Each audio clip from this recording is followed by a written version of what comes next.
What about me?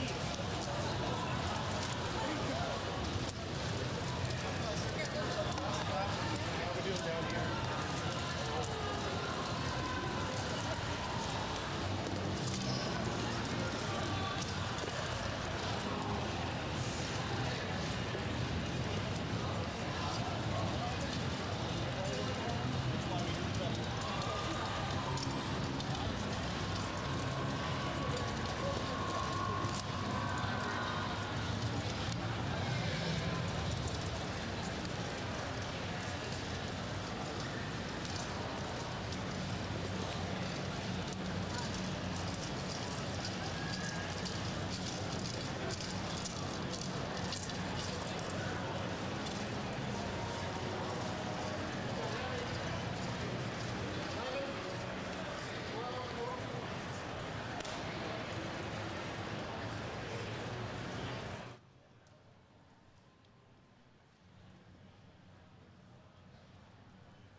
Welcome everybody to the noon line of the 2025 Lancaster Archery Classic. I'm back from my union mandated lunch.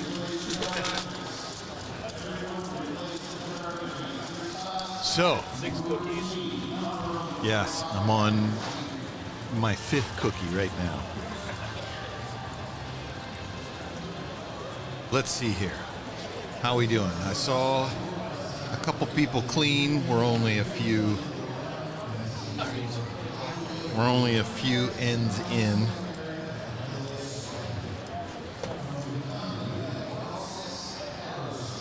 That not enough.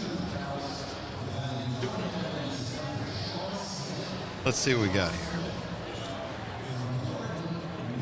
Don't want these ads. Get these ads out of here.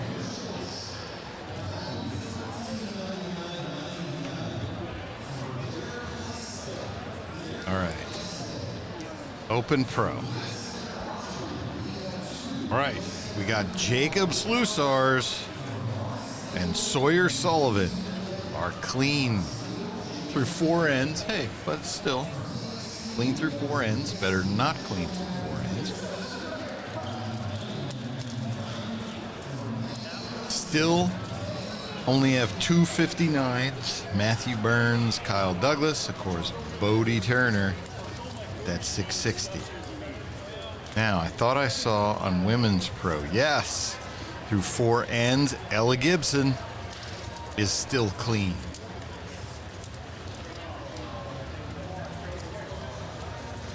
Which is awesome. Elisa Roner shot a 655 on that last round. That, in our last line, killer score. Paige at 650 is currently seeded 4th. Ella is 1st. She's shooting now, but her per arrow average is number 1. And Annabelle Moore is in 3rd at 652. So currently seeded 5th, again, based on per arrow average, Sharon Wallace. Props to her. You know, Sharon Wallace has won indoor nationals, but if you're thinking of Sharon Wallace, you're pretty much thinking 3D. But you can play all the archery games. Good for her. That's awesome. So we'll be watching her. The women's pro class, Lisel Yatma ended at 647. Our Nîmes champion, famous archer in Europe. Olympic recurve, Brady Ellison is shooting now, and not surprising to anyone, he is currently seeded 1st with a 126. However, his per arrow average right now is tied with Mauro Nespoli at 630. So that, let's talk about that a second. Mauro Nespoli, 630 with an Olympic recurve. How crazy is that?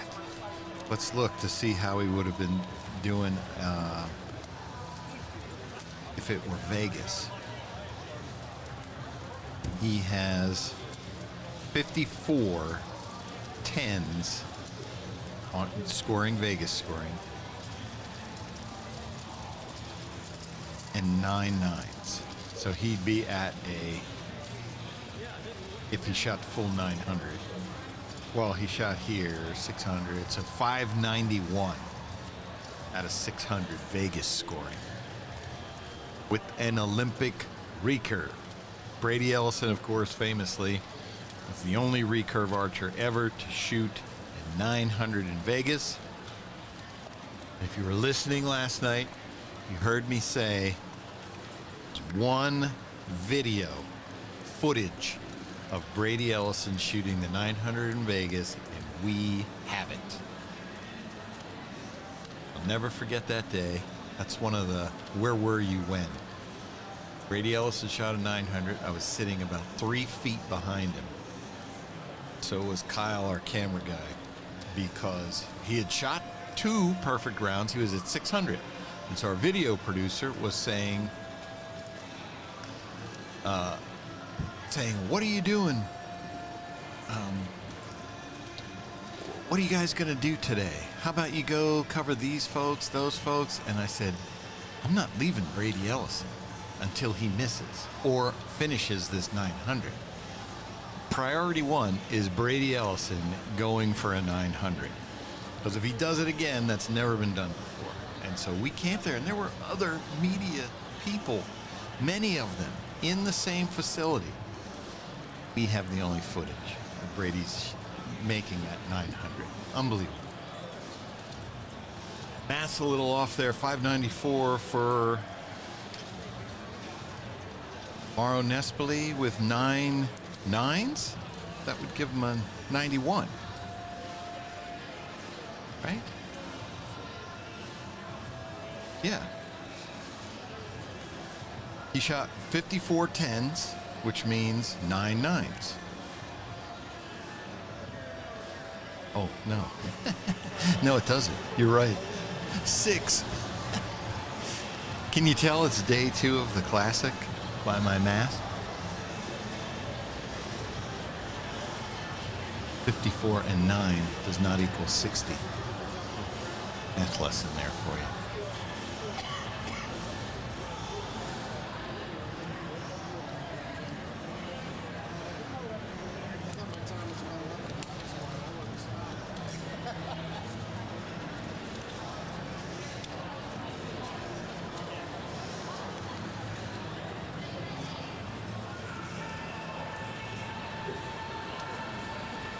Women's recurve, our own Casey Toffel, Olympic bronze medalist, 617. She currently leads by 9 points over the next closest archer, who happens to be Catalina G. Noriega, one of Casey's Olympic teammates in Paris.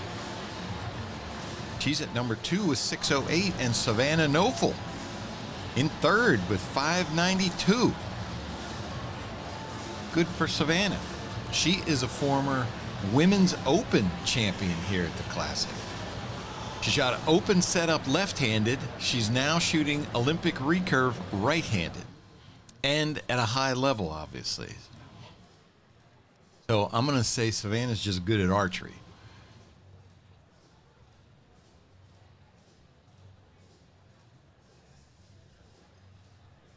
What's the best bang for your buck? 27, 25, or 23 target arrows? I'm going to go with 25s. So, well, let me back that up. There's 2 answers to that. In the 3D world, 25s are the new 23s. 23 was super popular. That's what everybody was shooting. Now folks have gone to 25. 27s in 3D, unless you're Levi Morgan or Jeff Hopkins, it doesn't work. 25s, however, do work, and of course they're bigger than 23s. And a 25 diameter arrow in indoor, I mean, you'd be able to use that for both, and it would be good. It would be a good arrow. However, the 23s, if you're shooting World Archery, USA Archery stuff, that's their max diameter. So if you're planning on doing that, 23s would be a good one, because you could shoot it 3D and then come indoors and shoot it for those USA Archery, World Archery competitions. But like here at the Classic, if you're shooting Classic, Vegas, and 3D, I would go 25s. When do head-to-heads start? They're going to start tomorrow at 1 p.m. Well, actually, that's the finals. Head-to-heads start tomorrow at 8. That's when we have eliminations. That's going to be the top 64 or 32 or 16, depending on which class you're in, is how many we take. And then we have elimination matches for all 17 divisions. We're trying to get down to the top 8 or the top 4, again, depending on your division. Now, I say 17 because we actually have 21 divisions, but 4 of them will not go on to the finals, so they don't have elimination matches. That is longbow, women's bow hunter, youth bow hunter, and masters Olympic recurve. There are 4 new classes this year, and so they're just trophy. They're just shooting their 60 arrows, and we award based on score in those arrows. However, what I can tell you, longbow. Rob Kaufhold has already said longbow will be in the finals next year. That's the biggest one of the 4, certainly, the 4 new ones. We've almost, last time I looked is 100. I really got to check to see what it got to. But almost 100. And so, hey, you know, that community had been asking for their own class for a long time. We gave it to them. They showed up. That's what we like to see. So next year, they're going to be in the finals. And I'm going to make a prediction that that's going to be a pretty popular one for folks to watch at home. So, anyway, getting back to eliminations. So the top 4 and the top 8 then move on to our finals, and our finals start at 1 p.m. tomorrow. That's the big show here at the Classic. Excited to see women's bow hunter. Yes, so are we. There's another one where the women said, hey, you know, we'd like to have our own class in bow hunter. And it's like, okay, well, we need to see there's enough of you. And last year, they showed up. And then this year, how many did we get? We got a decent number. Wasn't huge, but it's a good starting point. I mean, 17 have shot already. And there's still one more line. Probably going to add to that a little bit. Good for them. They asked for it. They got it. And while we're on it, Dana Wright at a 607 is leading women's bow hunter, followed by Abigail Weidmark, 605, Julia Shepard, 603. So, how many more shooters this year than last year? I don't know the answer to that. I know this year we're at 3,014. I want to say we were in the 2,700 range last year. I know the youth tournament we're over 800, and I believe we were low 700s last year. So a bunch of new kids, which is awesome. I don't know if I talked about that, but I did. Our Easton Youth and Collegiate Trophy Tournament. So what 25s are the best bang for your buck? I'm shooting the Ultra Centrum Premiers. I like them. Does that mean they're the best bang for your buck? Well, I'm going to say yeah. I mean, it's hard to beat Easton Super Drive 25s, Black Eagle PS 25s. I don't know what the Gold Tip, they go by different names. I don't know what their 25 diameter is called. They also have a name, but they're all good arrows. 26 in women's bow hunter. Thank you, Casey. Casey Tishner. 26. That's pretty good for the first year. And I can tell you, absolutely, that's really good. I've seen other divisions come in, and to have 26, that's awesome.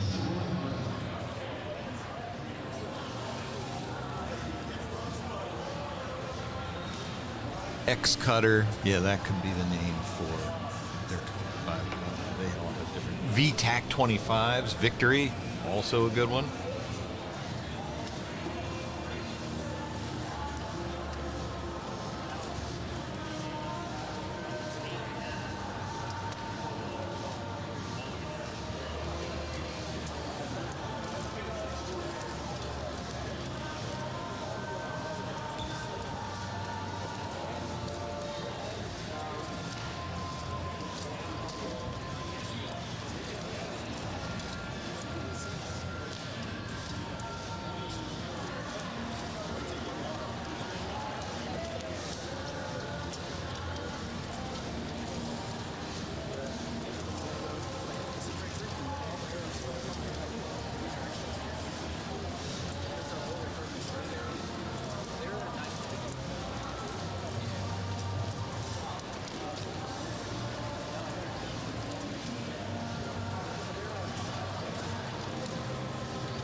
All right, so for folks asking about targets and moving the camera, currently we're in a holding pattern. The camera, you can see it's been on this same shot. We're frozen here for a bit while we deal with some technical issues. So it's just hanging out there. Can we see longbow now? I'm sure there are some out there. Our cameras are static while we deal with some things. So we can't go finding people.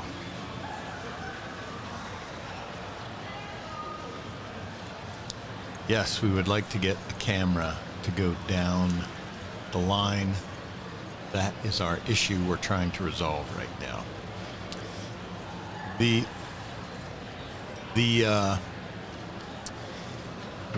As you can see by looking at the top of your screen there, those steel girders, we are in a concrete and steel box.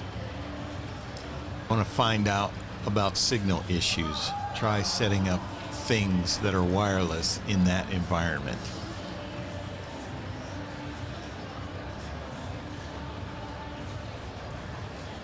It's a constant struggle.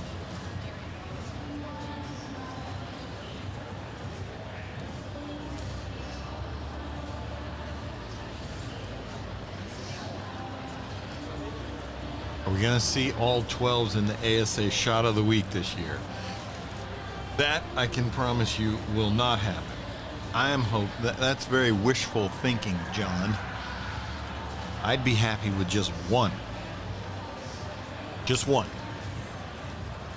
And I keep saying, I should have hit one by accident now, let alone when I was trying. But accidentally, I should have hit one.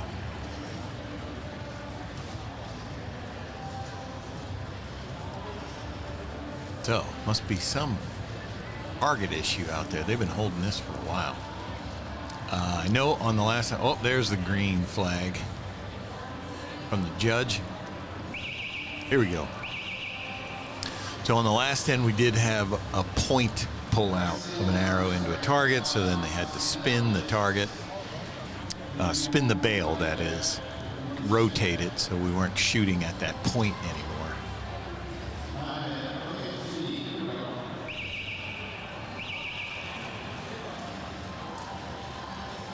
You need a private source of internet for just cameras. Yes. We know how we could fix the problem. Guess what fixing the problem requires? You can leave it in the comments there, but I'll tell you, money. And time to get it set. So you're looking at this field right here. You see all those pieces of tape out there for basketball courts, volleyball courts, soccer courts. On Monday, there were 10,000 volleyball players on this field that you're looking at right now. I'm talking nets.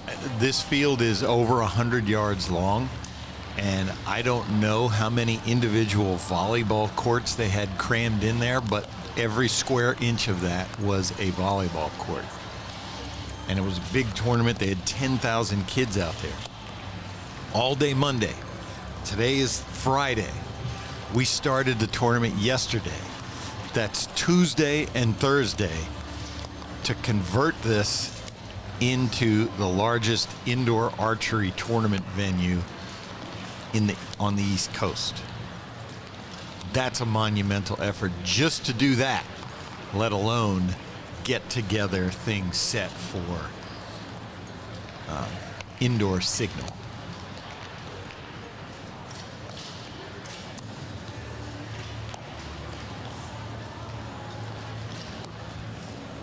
And we don't hire people in. What you see done out here is done by Lancaster Archery staff. 116 of us have been here since Monday, turning this facility into what it is. You see all those boxes, white boxes on the floor in front of the archers. Those are all lane numbers. Guess what? They're also stickers. And someone had to put each one of those stickers down. You see the little yellow hash lines behind all those stickers. That's setting the box. I forget the distance that each archer has between those hashes. It's got to be measured and put down. We did all that on this one, and then there's another range behind it. This is the A range behind the LAS trailer. On the other side of the center concourse is range B. We did all that. Every target butt that's out there, we put those out. And, you know, this is a competition, so you got to measure everything. We're not just putting tape on the floor. It's got to be measured. So, sorry, I keep bragging on us, but it amazes me every year how fast we turn this into what you're seeing right there. All those banners in the background, again, not farmed out. We design them in-house, we print them in-house. We have learned through the years that I say Rob Koffel, Rob and Carol have learned. The more things we can control, the better handle we have on quality. So they want to control as much as we can, because when you leave the quality to someone else, well, you know what that leads to.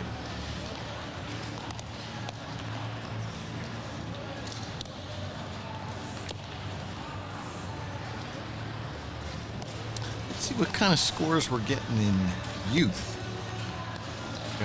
We are back shooting again, so whatever issue they had, they figured it out. So you see that QR code there in the corner. If you scan that with your phone, that will take you to ianseo.net, IANSEO.net, and you can follow all the live scoring to see where we're at. Live scoring, let's talk about that. So these archers go down to the targets. They have paper scorecards. That's the official scorecard. And then they have electronic tablets. So when they enter their scores in there, that goes back to the central hub and then gets posted online. So there's, you know, from the time the archer enters it till it shows up, it's 2-3 minutes. It's pretty quick. It's as close to live scoring without having a specific scoreboard up there. Unfortunately, when we get to eliminations tomorrow, that's very hectic to follow by online scoring. Unfortunately, it's just matches are all over the place. You know, we can't reset. How would you do that in the bracket? Like to be able to do that quickly. Okay, 1 versus 64 is your first match. How do you know who's going to win until they win? You'd have to be building this as you go through. It would just take too long, because we start that at 8 and we got to be finished by noon, so that there's a little break and we come up live at 1. So the eliminations, unfortunately for you folks at home, is difficult. They're difficult to follow. Till we get to the finals, then you can find.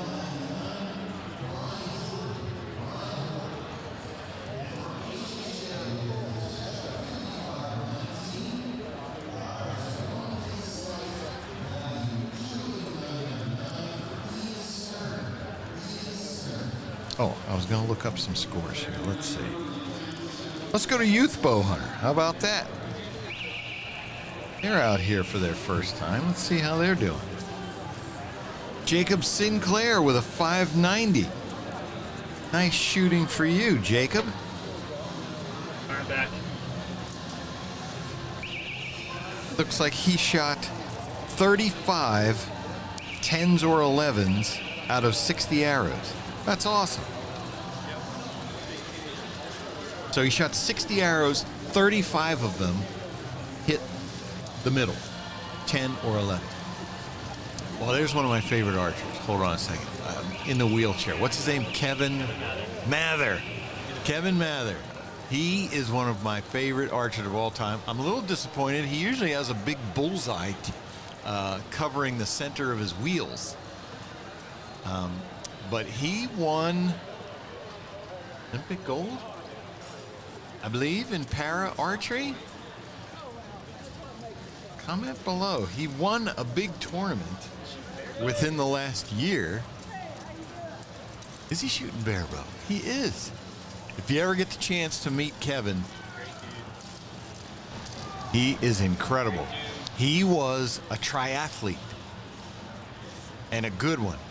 And he was out doing, it was his bike ride.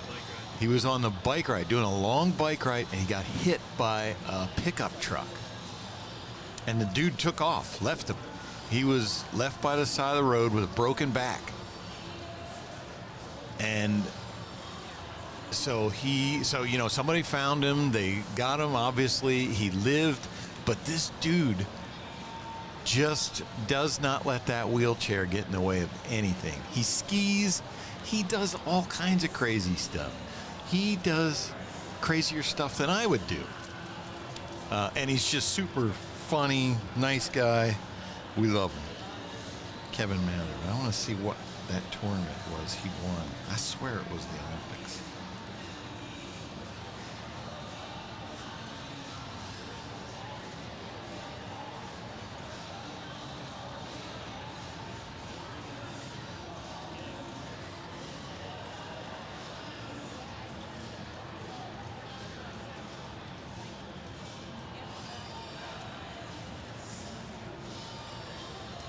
In Tokyo. Okay, there you go.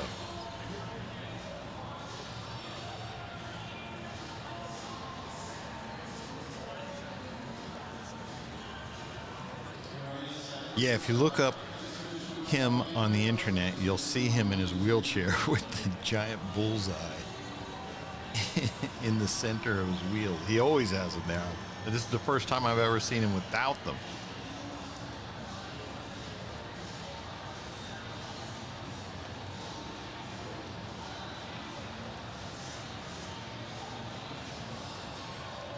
Okay, so Olympic gold in Tokyo is. I knew he won one of the Olympics there.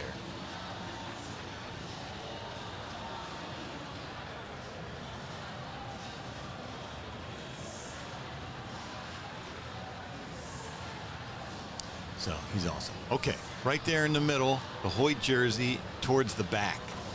That is Raymond Huang. He is now world famous. He won barebow last year, men's barebow. And so he was called up onto the stage by me, and I introduced him as Reginald Huang. That's what it said on my computer screen. I don't know these people. I know some of them, not all of them. I never met him before. And so he shot his first end, so I went over to talk to him, find out who he was. I was like, hey, Reginald, do I call you Reginald or Reggie? And he said, you can call me Raymond or Ray. I was like, what? You know, this is live TV. I'm not sure what's going on. Is this guy pranking me? What's happening? And I said, huh? And he said, my name's Raymond. And I'm thinking, I know I saw Reginald on that screen. I turned around, I pointed to it, I said, it says Reginald over there. He said, yeah, my name's Raymond. So then when he started winning and beating some of the other archers, everybody in the audience started chanting, Reggie, Reggie, Reggie. So, and he ended up winning it all. And now if you go to his Instagram, he's known as Reggie Ray. So his hat, I think, or no, his quiver. He's got a patch on his quiver that says Ray, and he has stitched where it's crossed out and it says Reggie. So I'm taking credit for his nickname there. Awesome dude.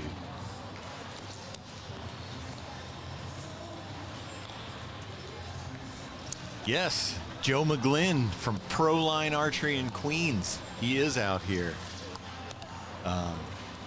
Joe won Olympic recurve at the first classic, and I can't remember if he won it again, but Joe is he's always here and has been doing well. Man, he's got to be in his 50s. Somebody help me out. But can still shoot at that elite level.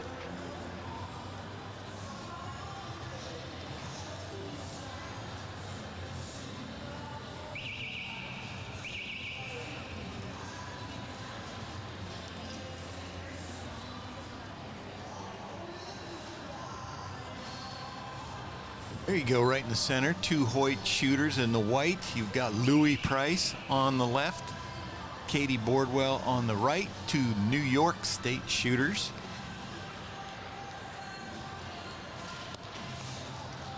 Both excellent. Louis Price was a national champ, outdoor national champ. Katie Bordwell, ASA, she in the women's known pro. Oh, there you go. Far right side of your screen right now. That is Connor Caulfield, son of Rob Caulfield, shooting bow hunter this weekend. You can just see half of him in the corner of your screen there. But he is Rob Caulfield's son. Excellent archer, All-American at college. He was trying for all four disciplines: Olympic recurve, bow hunter, open, and barebow. I want to say he got 3 of them. I think he only didn't get 1.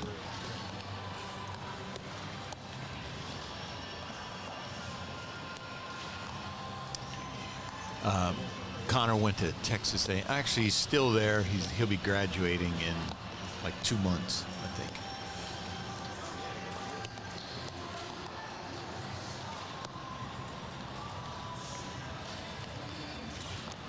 But yeah, Katie Bordwell shoots women's known pro at the ASA.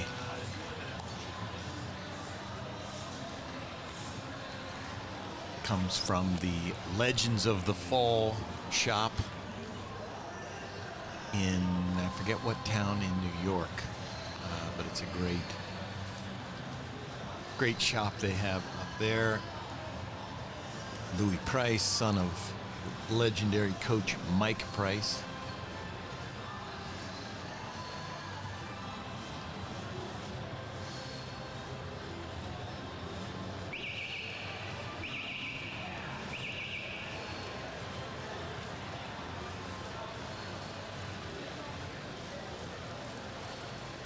So somebody's asking about bale 113. So unfortunately, do you have cameras on that B range? Oh, so we don't have PTZs on the B range, which is the other side, which is where 113 would be. However, our rolling cameras are about ready to start going back out and moving up and down the lines.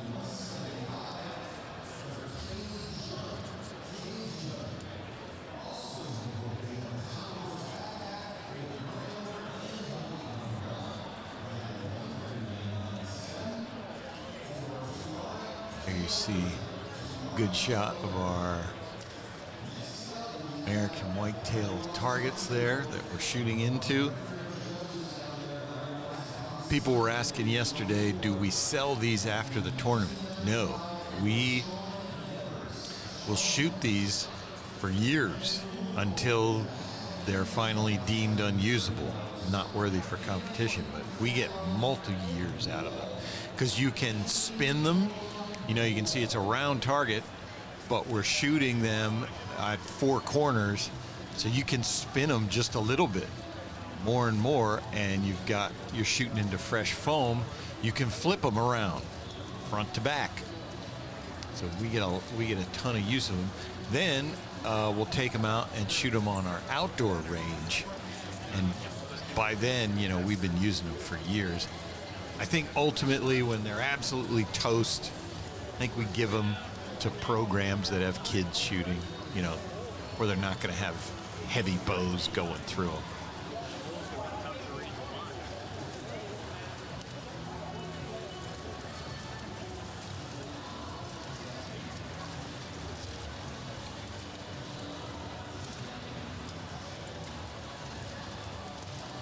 Are you eliminated if your name is under the blue line highlighted gray area? You're not eliminated, but that's showing where the cutoff is. Now, if everybody above that has completed a round, then yes, you're eliminated. But some of those, in many of the divisions, you're going to see incomplete scores above that. And so, you know, anything could happen and they could drop, and so the names could change. But what that's showing you is the cutoff line, where it is.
see some. You see Rio Wild in the Hoyt jersey, top just a little bit right of center in the Hoyt jersey, white and red. He's got his back to us now. He is the only 4-time winner of the Lancaster Archery Classic. He shot the first ever 660. I was talking to Rio about that today because, you know, Bodie Turner's in contention for our special $20,000 for a 660. And Rio said, "Where was that when I was shooting it? There was no $20,000 up for that." I said, "Yeah, I know it." And he said, "And I was the first to do it." It had been many years for that to happen. And then, as he correctly pointed out, it was many years after that till the next one was shot. So he did it at a time when that just wasn't happening. Like right now, we've had a cluster of them, 3 of them, from Bodie Turner in the last couple years. Zach Plonsky also shot a 660. That was 2 years ago. So poor Rio. Trailblazer, and he just didn't get the money for it. We love Rio. He's an awesome guy.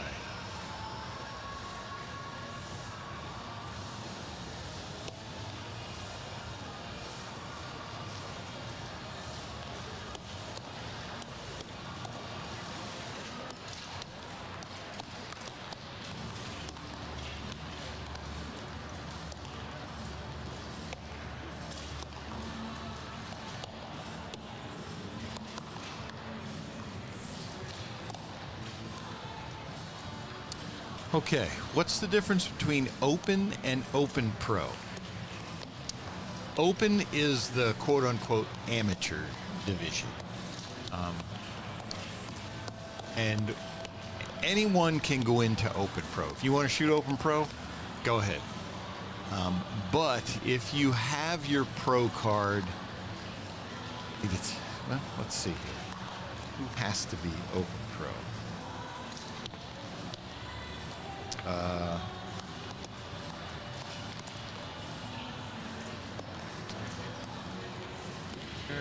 Pro divisions. Okay. Registered NFAA pros and archers who have competed in a pro division in 23 or 24 at any NFAA, ASA, or IBO event must register in a pro division. All other archers may choose to shoot in the pro or the open class. So if you shot as a pro in any of those organizations within the last 2 years, you have to register as a pro here.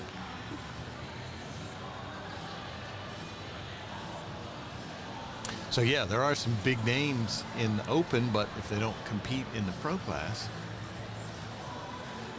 there's Sawyer Sullivan, Matthews jersey, standing in the middle. He's a good indoor archer. He is in the mix.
All right, we're back. What happened? Did I miss anything?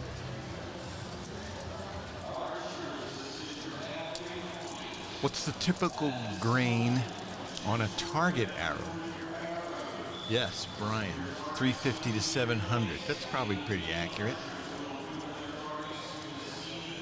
A lot of these indoor guys are running, I would say 200 to 225 is probably average grain up front. However, you will see 250s, you will see 300 grains in the points. 300, I think, is going to be the outlier. Not going to be many. There's going to be some. You know, as you come down closer to 220, I would say that's going to be the meat, the archers out there. Men's open, that is.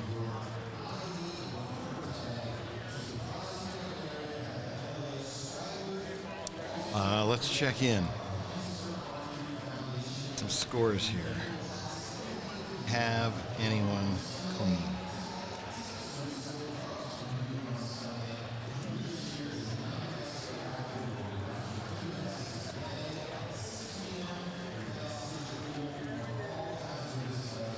Open Pro.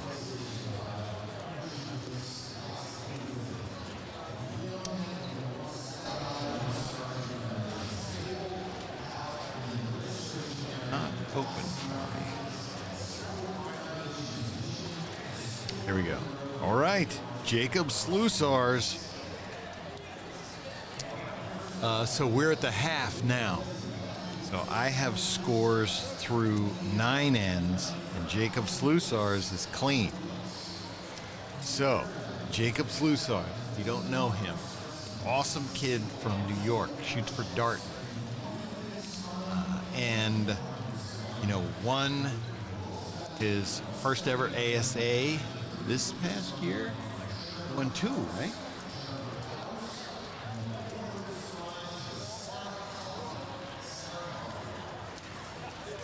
He won Metropolis and the Classic. So then his first one he won was the year before in Metropolis. Yeah. So he's done really well. He is an incredible archer. When he gets on a roll, watch out. That's the thing. He's a super aggressive shooter, and so what happens is if he crashes hard. But if what he's doing works, holy cow, he just smashes it. And so he currently was clean. We'll check and see if he's clean at the half. Now, I will say the half tends to get people, because as you see, if you shot the first half on the bottom of the bale, you're moving to the top.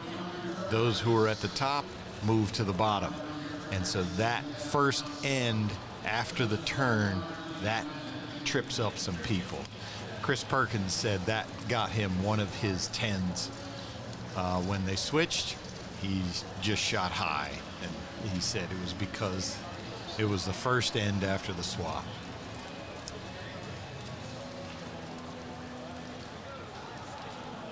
So we're gonna pay attention to Jacob Slusars if he's clean at the half.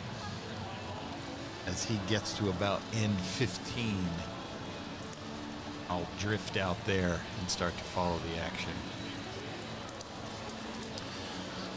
Love Bodie Turner. Glad he got it. That 660 yesterday, but I want to see a shoot-off. I don't want it to be a one and done. So Jacob currently, let's check here. He's the only open pro. How about women's? So Ella Gibson did drop a 10. She lost an X, so no women who are clean. Masters Open Pro. We see Timmy out there. Nope, nobody clean there. Oh, Jamie Drouillard currently seated second. Congrats to him. Jamie from up north. I can't ever remember. Michigan or Wisconsin. He's from one of those. Another ASA pro. And Tim Gillingham with his per arrow average seated third. Michael Braden fourth. The top finished score of 647.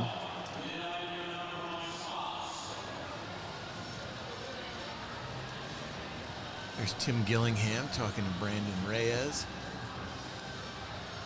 True Ball XL.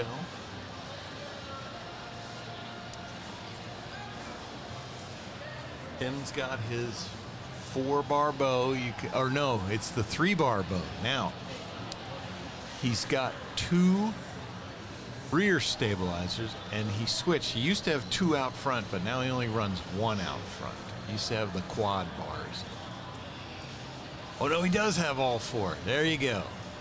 That's a unique Tim the Gillingham hammer setup there.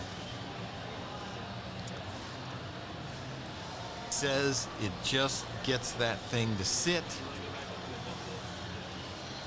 He is a command shooter. Look at him. You can see he's back to the wrist strap release.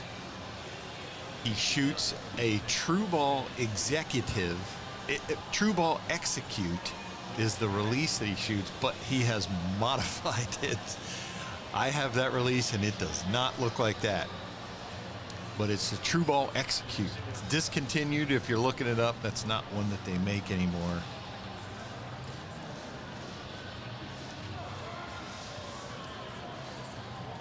There it is. Look at that. That trigger is not stock, I can promise you. Nor is that barrel. So that's a solid connection there. But that is not stock. Nothing Tim Gillingham does is stock, so.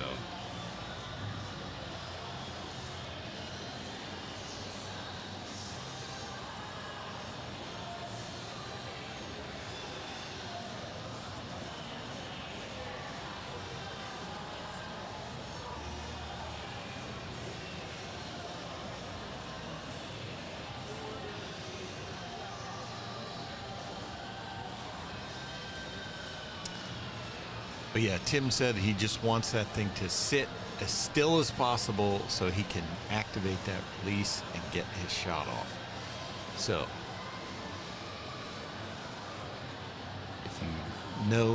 if you follow archery at all, you know that Tim Gillingham marches to the beat of his own drummer. Does things his way, and it works for him. You can't argue with the results. He's been winning at this game for a long time at the highest level.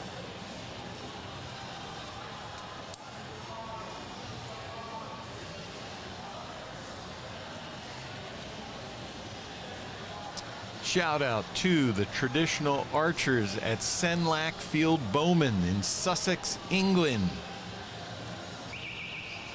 Apparently those folks shoot not far from the battleground of the Norman invasion in 1066. I think that's the year before the Classic started.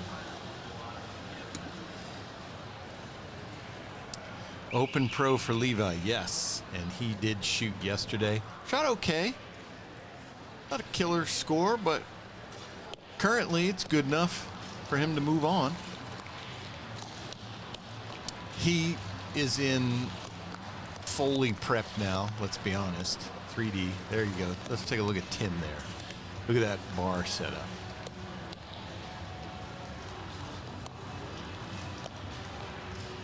And his first arrow looks to be an X. We always say 27 diameters.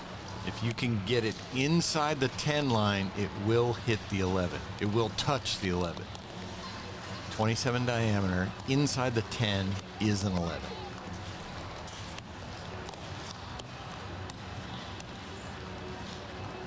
Again, Man, and he is playing with those lines.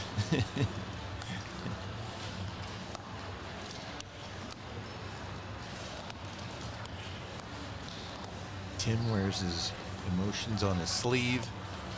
Whatever's happening, you'll know.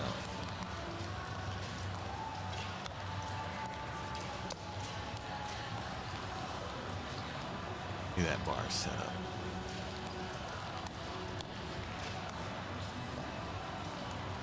Oh, so he hitched that one, and that was his best shot. He gave a little bo-jitsu to it, and yet it was his best shot. So, I'm sure we'll see the hammer in the final. I've been at tournaments where I have seen him just raising holy heck, and he is upset and stomping and kicking, and then next thing I know, he's in the finals. I'm like, Tim, yesterday I would have swore you were in last place. He said, I was just having a little troubles. And then he ends up in the finals or winning the tournament. So he gets it to work.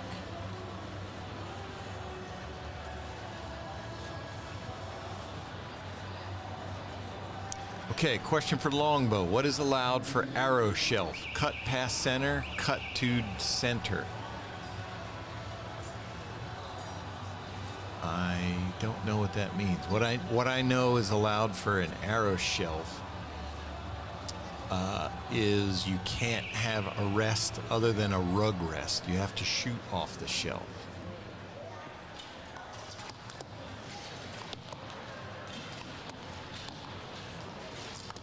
Here we are moving down the line.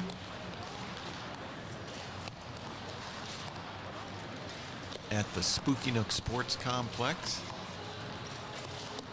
There we have one of our para archers there in the red. And you see that. Hey, they're right there on the line, just like Kevin Mather was. Right on the line with everybody else. We love having those folks out here.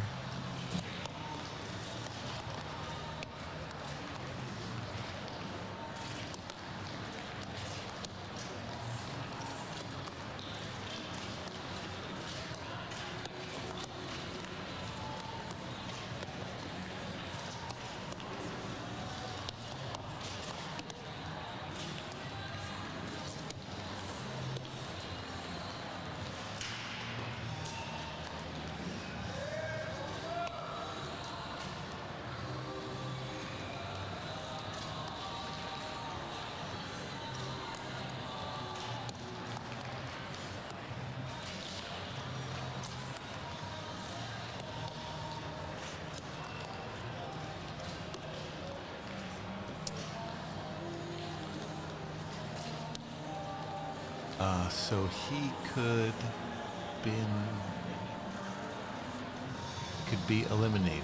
Levi. I mean, his score was right middle of the pack. They take top, or we take top 64 in that division.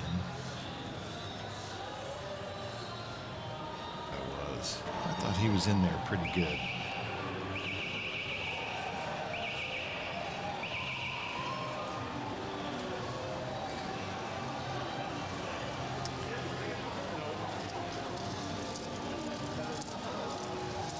But anybody can be eliminated once we get to head-to-head shooting.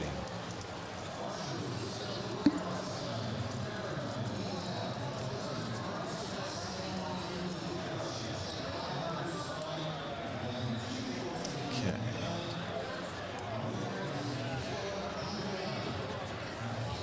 Levi Morgan. Actually, he's down at 63 right now. We take 64. So, but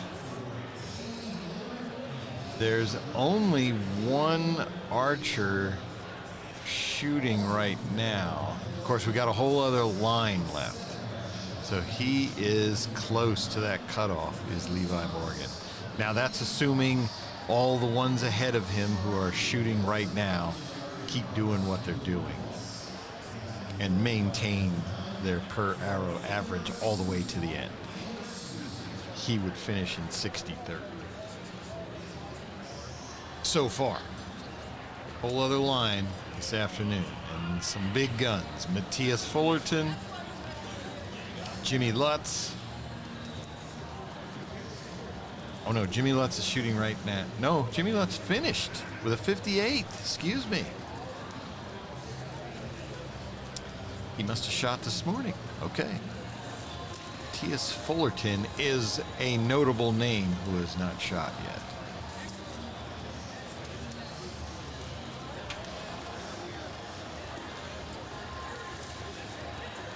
But Jacob Slusars was clean through the half.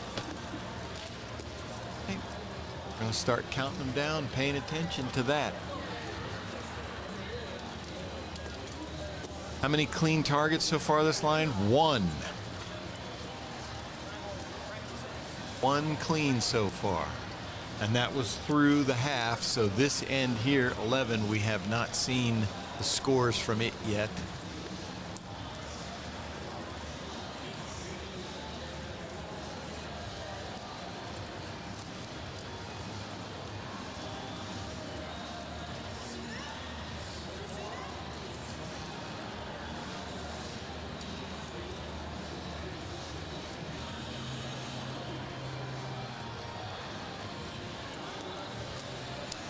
Brady Ellison,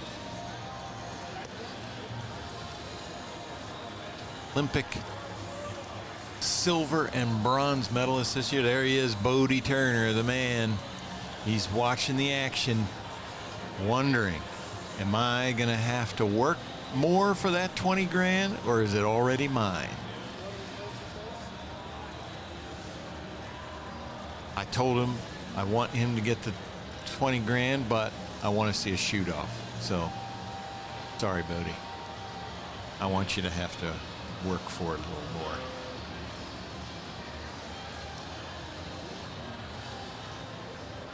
There's Real Wild talking to Ella Gibson from the UK.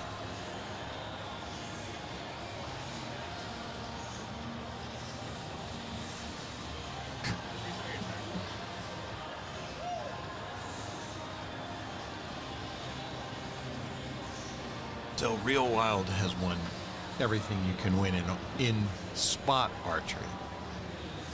And he just took up ASA. He finally shot all the ASAs last year. And he's getting it. He's catching on. He's from out west, Utah. He doesn't see ASA targets. I don't know if he even has any. But in his world, what he does and where he lives, he doesn't really see it. And so one of the things with ASA, especially in the Masters class, once you get over 50, you're not seeing rings very well. So you got to know the targets, and he's learning them, and he's so close to getting there. You know, he's an excellent archer. He's got that part down. It's just a matter of learning the targets and learning when to go for which ones. He said that's what he's working through. But man, I just have to think that seeing the way he can shoot when he's doing it right is going to be a force on ASA.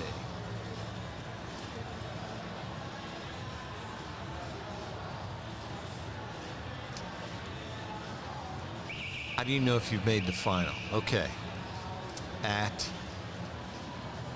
After Friday, that's today. After the last line today, we'll rank everybody. And so, you know, these archers, what happens is we send them an email, but they can look at the scores and see where the cut line is, and they'll know if they're in it or out. But we email everyone to tell them what bail they're shooting on tomorrow to start their matches. Everyone starts at 8 a.m. So there's no time discrepancy. Everyone starts at 8. It's just, where am I shooting? Idaho, not Utah. Correct. Real Wild is from Idaho, not Utah. I'm from Pennsylvania, so once you get to the other side of the Mississippi, they're all the same to me. Show us Amy Backert. Yes, I was trying to get. We had her this corner of her face at one point from West Penn Archery. Amy Backert. She's out there shooting. Right now we're looking Ella Gibson left, Rio Wild right. Mike Schlosser in the Hoyt jersey. World number 1. Mike has won this at least twice. He has won our tournament.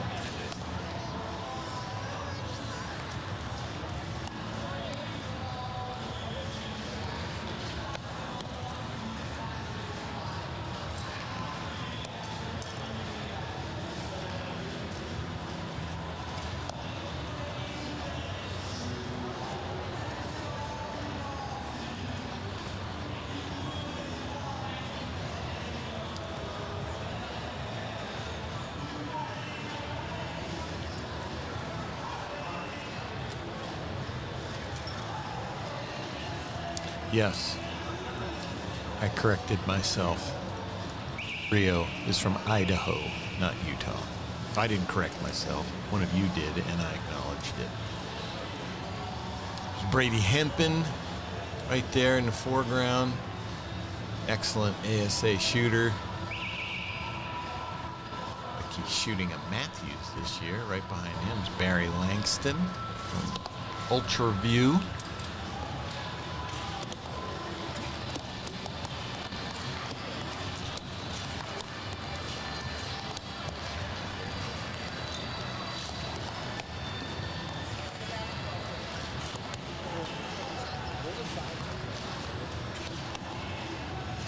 So folks are asking, about, we're showing a lot of compounds here.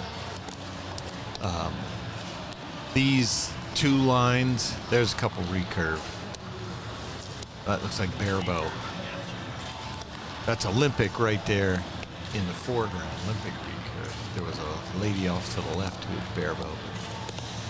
That young man is shooting Olympic recurve, but what we've seen is you get a lot of those folks who like to shoot Thursday and early lines Friday. These noon and 4:30, man, they tend to be very heavy compound lines. But there are some. There you're looking at a string of barebow and barebow.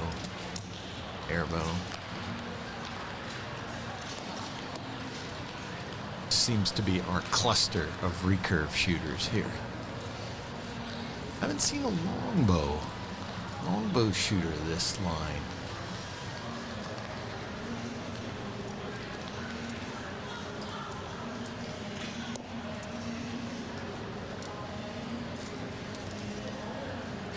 That right there would I think would freak me out if I was the only one on the line shooting.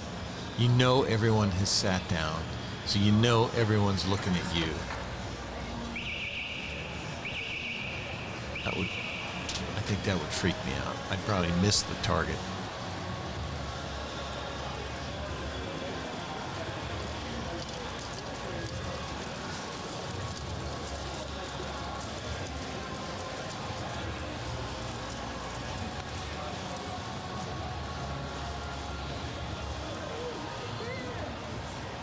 Is this 40 yards, 3 shots? Negative. This is 18 meters, 19.6 yards. 20 yards.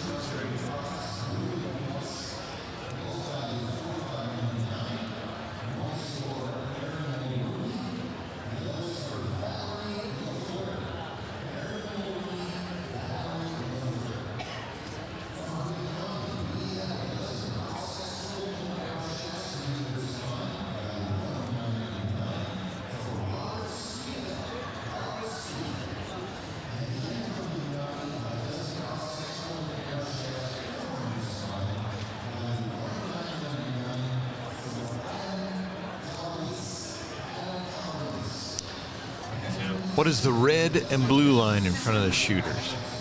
So the red line is actually behind the shooters when they're shooting. and it is the equipment line. So there's two lines. When the shooters are shooting, there's two lines behind them, and that's where you set your equipment. Now, the blue line, I don't remember what color. There's a line out in front of them called the 3-meter line, which is if your arrow goes beyond that, it's downrange.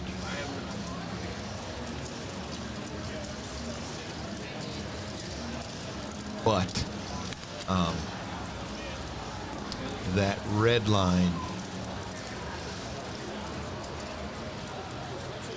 the red line right now,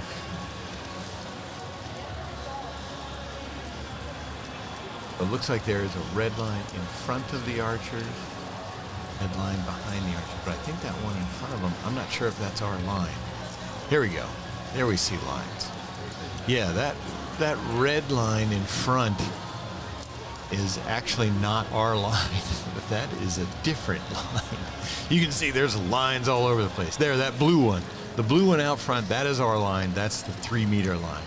The red line right in front of the archers, you see how it fades in and out? That's not ours. That's there for one of the other uses of this facility. The yellow line is ours. That's the shooting line. And there's a red line we can't see right behind the archers. That's the equipment line. So folks put their stuff there, and then you're kind of not supposed to hang out there. Or you don't want to knock anybody's equipment over. I did see one of the dominoes today of a bunch of compounds where one got knocked over and it just went boop, boop, boop, boop, boop, and a bunch of compounds fell like dominoes. I don't know how it happened.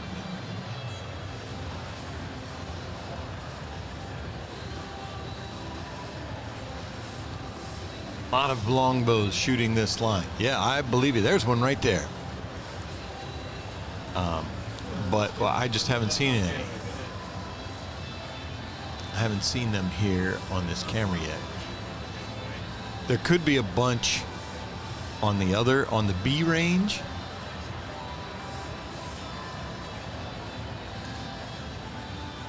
There's a longbow shooter. Yes. There's a couple longbow. There we go. 1, 2, 3, 4, 5 I see right there.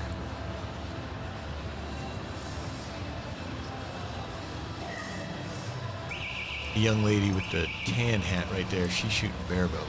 There you go. Those 3 guys right there. Oh, and now to the left, another longbow. Yes.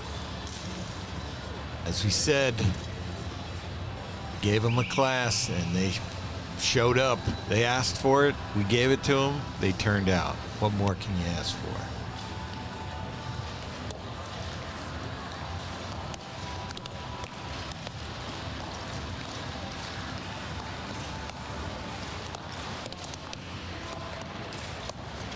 Okay, we see folks here, Orlando, asking about donating money. So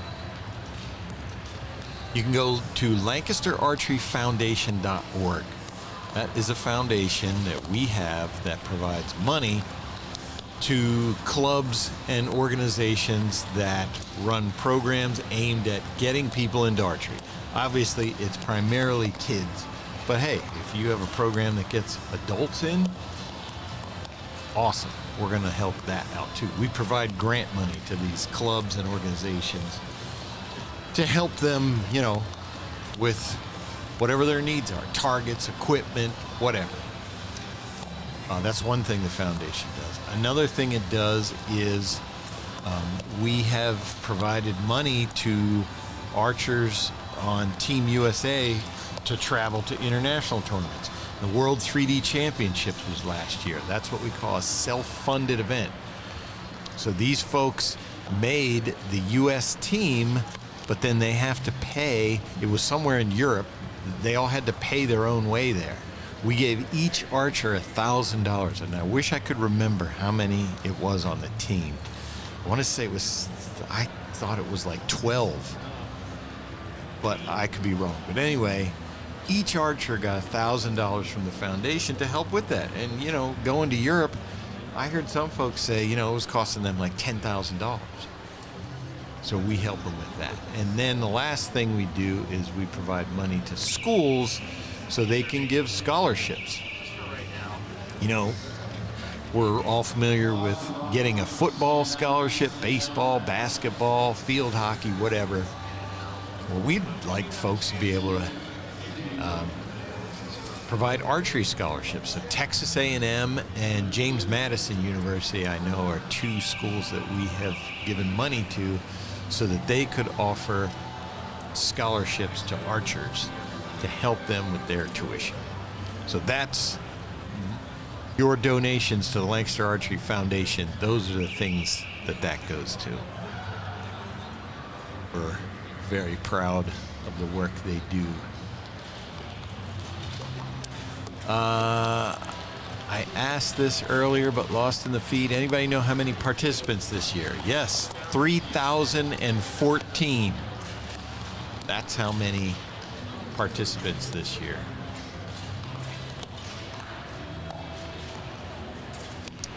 Do you have some good suggestions for dealing with target panic? I'm a barebow shooter and have had it for 2 years.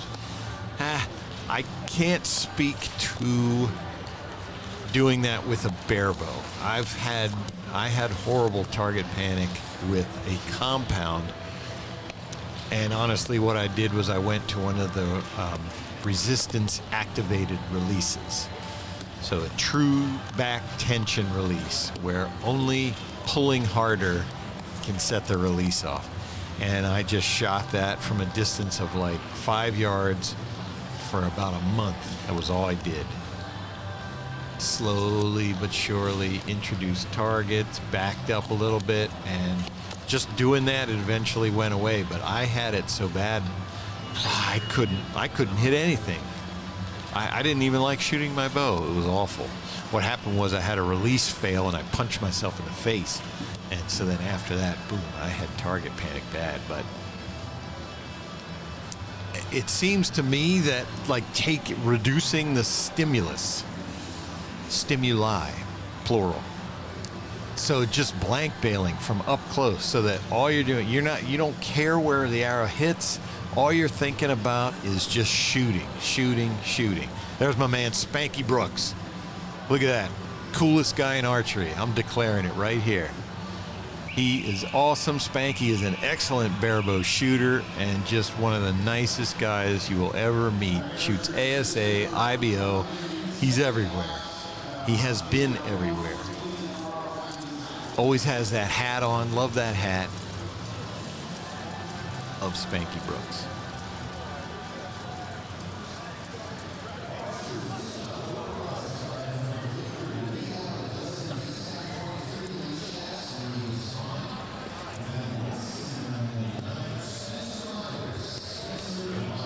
Orlando, thank you for the donation to the foundation. We appreciate you, man.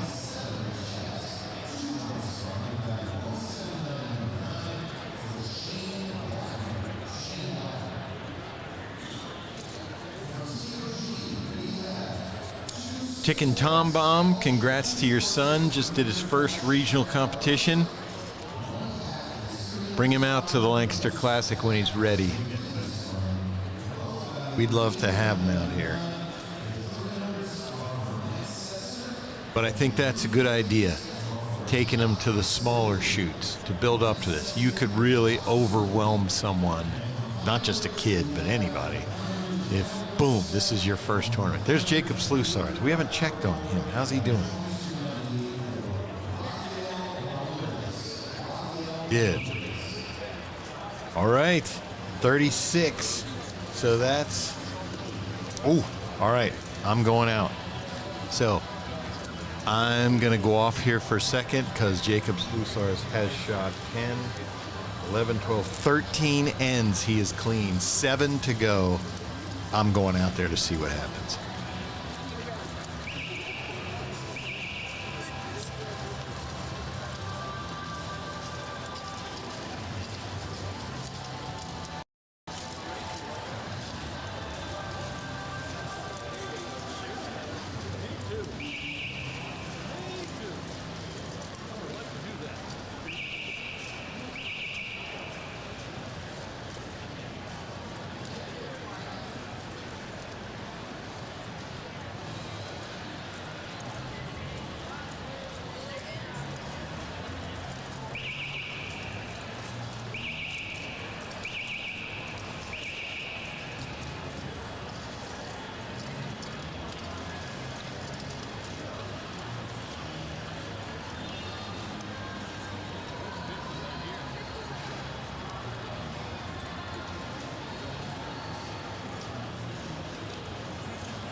here we are. I'm out here watching Jacob Slusars, who first arrow away is an 11, second arrow is an 11.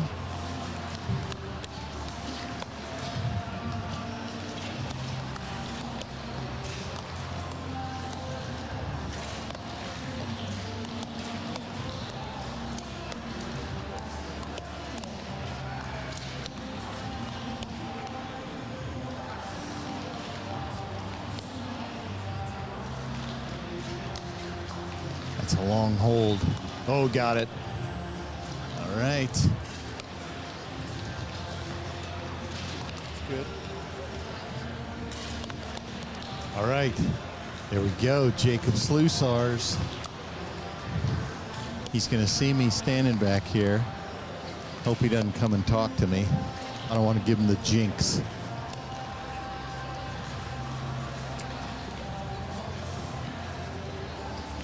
So,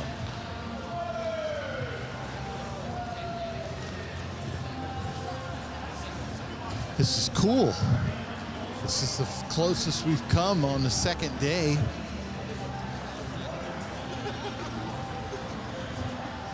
We've got 6 ends to go, 5 or 6 ends to go after this one. We'll go down there and check out his target at the half, but so we have 6 660s ever shot. Rio Wild, Braden Galantine was second. Next was Bodie Turner. Then the next year was Bodie Turner and Zach Plonsky. And then last night was Bodie Turner again. So we are hoping to have another one here, because if you don't know, we have $20,000 set aside for one person who shoots a 660. Now, if multiples do it like we're talking about here, if Jacob does it, we're going to have a shoot-off. Obviously, Bodie Turner is already qualified for that 660, for that 20,000. So if Jacob were to match him, then tonight, after the last line, we'll have a shoot-off. We would have to do the shoot-off anyway, because based on our tournament, we need to know who's number 1, who's number 2, because we do an NCAA-style elimination bracket tournament. So we have to rank them. But now we have the 20,000 on the line. And I really hope Jacob does it, because I want to talk to him about it. It will be colorful. I'm hoping he remembers that we're live on the air.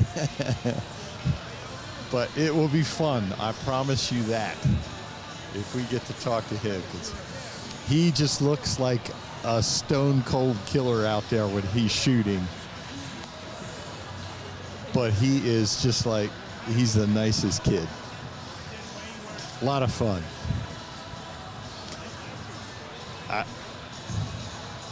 I like him, Jacob, because he's one of those guys. I go out on the range and I'm like, hey, how's it going today? If it's going bad, he doesn't sugarcoat it. He'll tell you exactly how it is. All right, so I'm going to go down there and take a look at his target.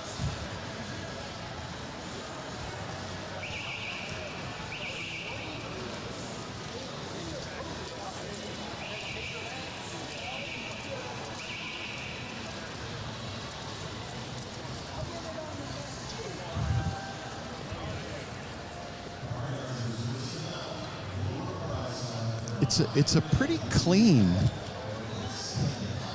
He's got a pretty clean target. His top one wanders from one side to the other. His second one, his lower left target, is just one big hole. And his third one is even a smaller hole. I mean, he has been putting, his third shot is ridiculous. If I were guessing, I would say he only shot twice into that thing.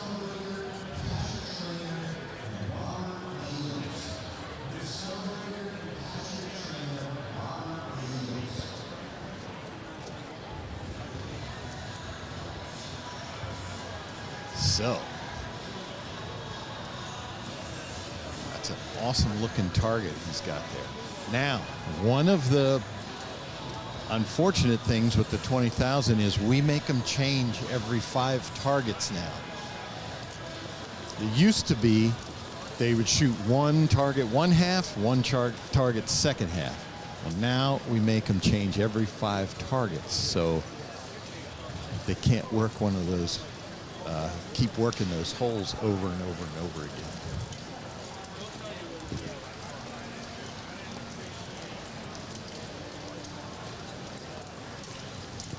All right, 6 ends left we have. 6 ends. 18 arrows to go. 18 arrows for a 660. And the crowd is forming behind. Jacob's just standing up there looking forward. He's not looking back. I don't know what he does to calm the nerves, but I do know he feels them. I've talked to him about this before, so he feels them. So I want to find out what he's been doing to keep it together.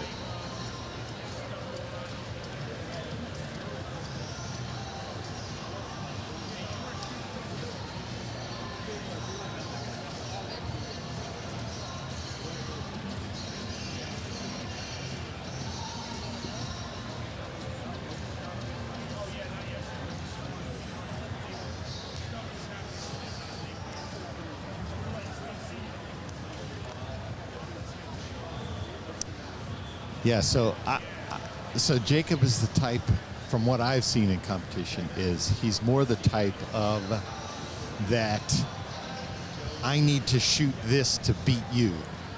You put him in that situation, and man, that's where he's tough.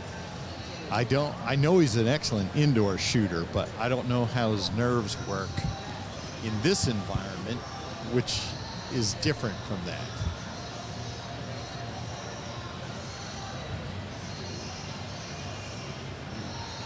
When he's out there and Levi throws down a 12 and Jacob needs a 12 to beat him, that's where he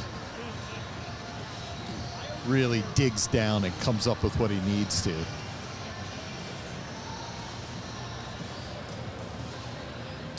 But this is different. It's just kind of like he's not shooting against anybody. He's just trying to stay perfect. And that seems to be the difference of staying perfect. Because the closer you get to it, you just keep thinking, I hope I don't miss. I hope I don't miss. You have to.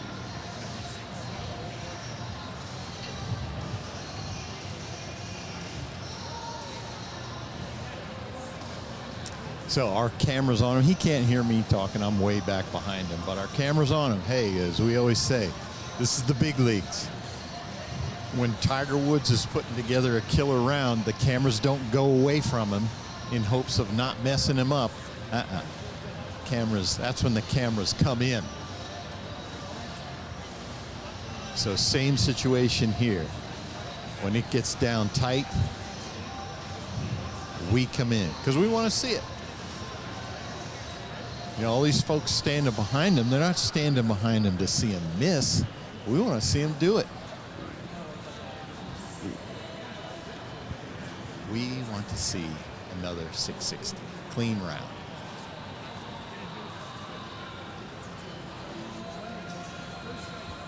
We had last year when it was $50,000, I've said this before, when it was $50,000, every pro I talked to said no one will do it. Too much pressure. Matthias Fullerton got the closest. I believe he got to about this point. It was 6 or 7 ends left when Matthias finally missed. So here we go. Jacob Sluisars is up.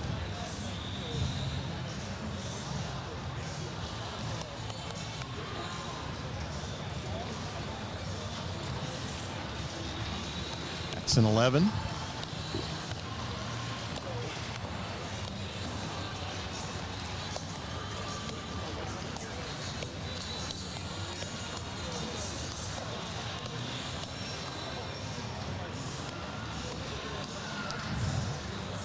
Okay, arrow number 2. Dead center. Arrow number 3. So he should have to change after this. He should have to change targets after this end.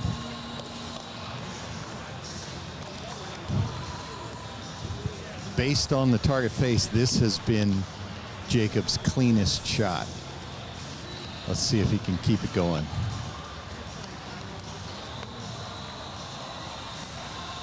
Yep. Got it.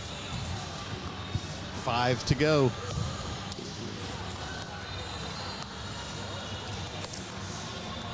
Shooting that Darton. I can't see which one he has. I'll go up and check out which bow he has.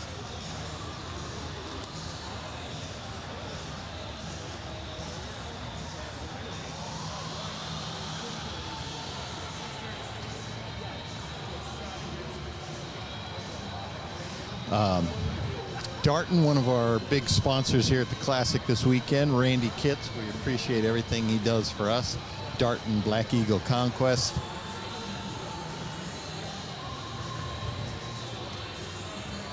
I'll check out what bow he is shooting. Walk up here.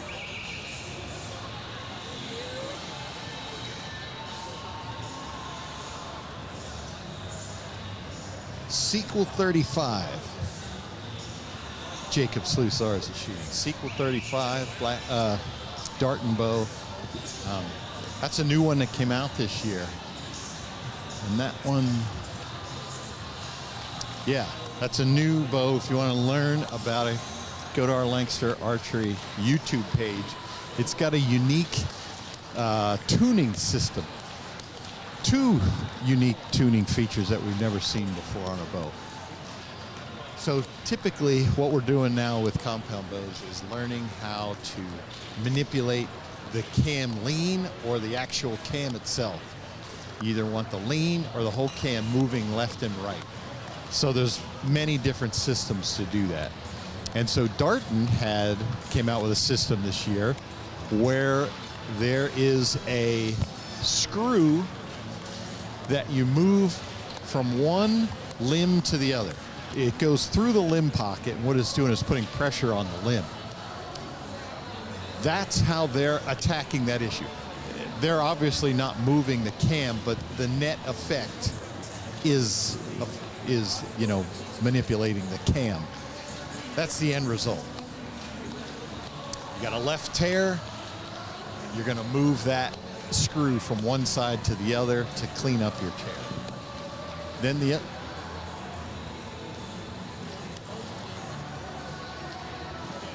Lucky 13, thank you for your donation to the Lancaster Archery Foundation. We appreciate you, man. The other unique feature on the sequel is in the timing system. So these binary cam bows, what we want them to do is to rotate in and out exactly the same. And so what can happen is if they come out of sync, you have to, typically what you do is you put twists into one cable or the other. Well, Darton came up with this system. So, and when you do that, you're tied to the end loops. So you're either doing a half turn or a full turn, that's it. Well, with this new Darton system, they have a yoke similar to it. It's basically a yoke. And the cable comes up and it's connected to a piece that screws into the yoke. And so by twisting that, you can shorten or lengthen the cable. And so then that affects the timing. And because you're spinning something, your adjustment is infinite. You're not bound by half turn, full turn. If you need an 1/8 of a turn, you can do it. You need a 16th, you can do it. So you can really micro tune that timing on your cam. So 2 cool new features this year from Darton. Darton, There are many parts on a compound bow that originated with Darton. Many parts, especially in the cam.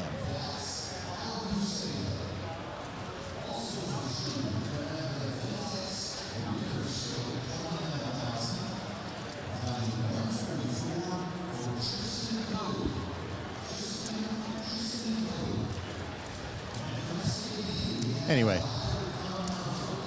a little bit about the new Darton bow this year. Pretty cool. Cool stuff to see what they come out with. Yep, Jacob is changing targets. So this will be his 4th target. His first 3, there are nothing but 11s. Can he keep it going? 5 more ends. 15 arrows.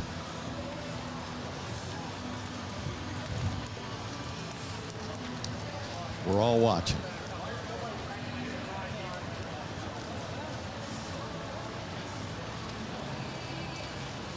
So that's a testament to Jacob with the Sequel 35. This bow, you know, he gets bows before everybody else, but he can't have had it for a year, and here he is on the verge of a 660. That's talent. He can pick that bow up, get it to shoot the way he needs to. Awesome to see that. Again, we want to see him achieve it.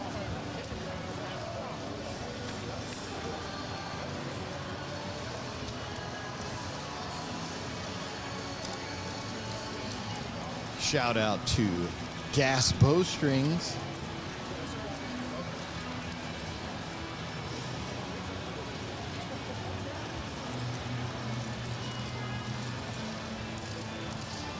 He is shooting a gas bowstring, is Jacob Sluisar's.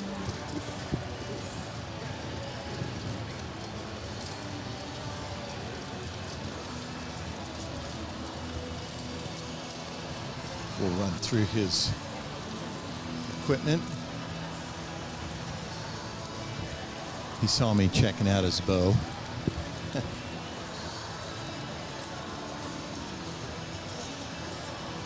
The pressure mounts. The pressure builds. He was sweating pretty good. It's kind of warm in here anyway, because both of these lines are basically full. So like yesterday, somebody asked about temperature in here, and I would say it was 60s. Right now, I'm going to say we're over 70. It's warming up. Lots of body heat. But Jacob was sweating when he walked past. I see he's got some friends behind the line, so after he shoots, he immediately comes over, starts talking to them. Bodie, last night we saw him. As soon as he finished, he was on his phone, sending memes to his parents. Anything to distract. Right now, Jacob talking to Glenn Boardwell, 2 New York boys there. They've known each other a long time. That's probably nice for Jacob to have Glenn up there.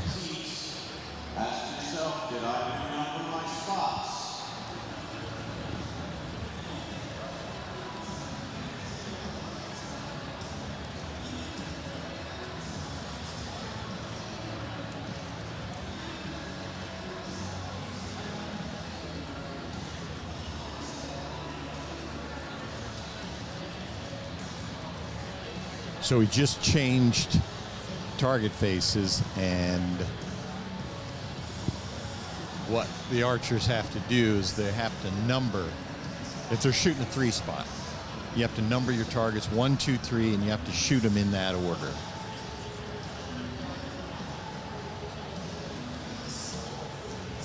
What happens if you shoot them out of order? I actually don't know. Who would know? Somebody on your target would have to say, hey man, you shot them out of order. I don't know. If you've encountered that before, leave a comment. I personally have never seen that happen, but I'm sure it has.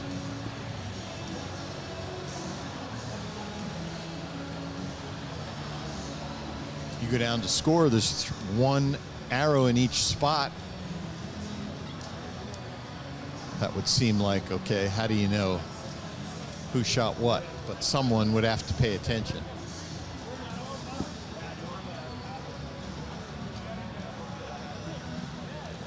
So that's a long way of saying we're delayed because archers had to go down and number their targets 1, 2, 3. Everybody switched, put up new faces, but some people forgot to number them. So they're making Jacob have to stand up, stand out there for an extended period.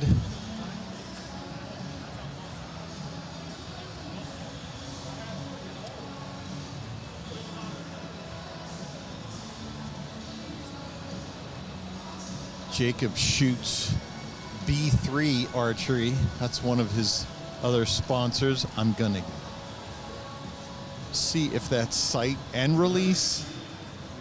I believe I see a B3 sight. I don't know what release he shoots.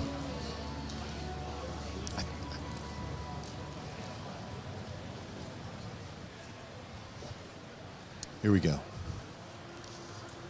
3 arrows. So now he's shooting at a clean target. He doesn't have the holes to aim at anymore. Arrow 1, dead center.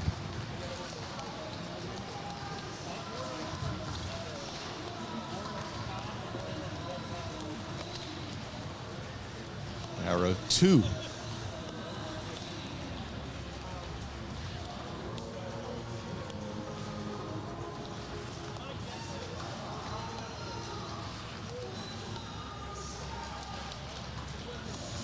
Long hold. Oh! That one's close. That one's close.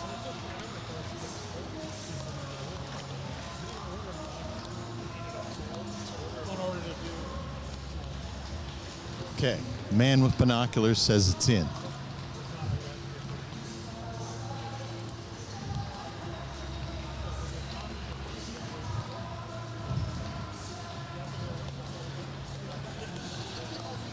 What happens after that? You have a near miss. Oh, dead center. That's how you recover from that.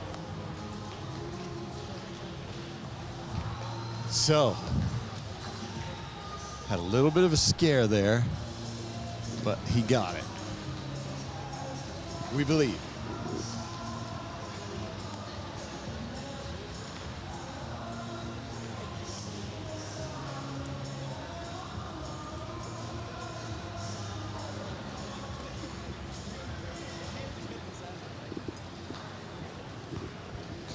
All right, he's joking with his people about it, so.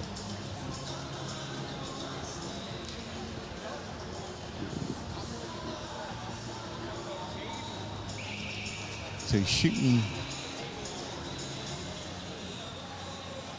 Black Eagle arrows.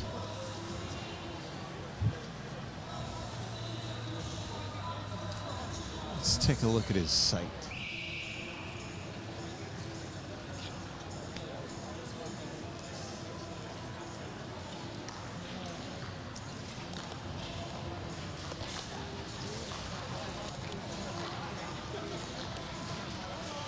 Got the B3 scope on there. And the B3 sight. The exact, I believe it is. Yes. Exact target sight.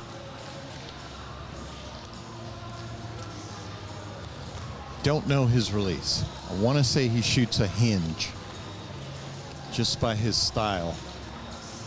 That does not look like a thumb button release. As in his action and his follow through. 4 ends to go.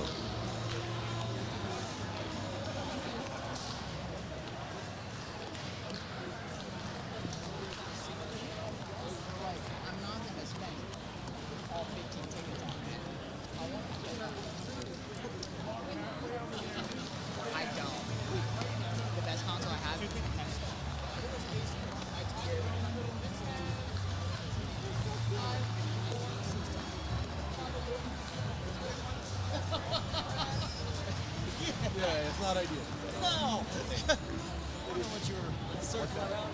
Yeah, I'd like to knock it.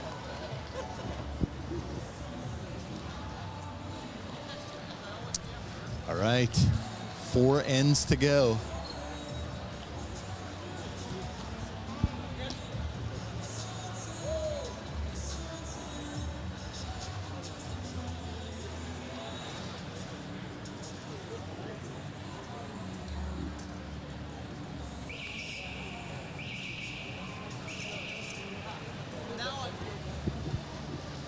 All right.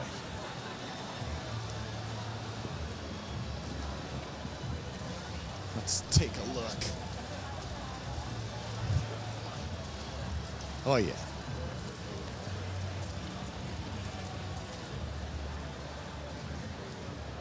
Yeah, okay. It just looked bad from distance.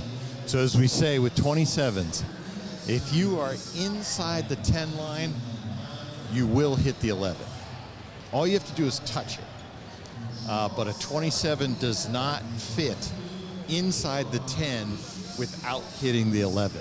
That's just, it's that big that if you can get it on the inside of the 10 line, it's touching the 11 at least.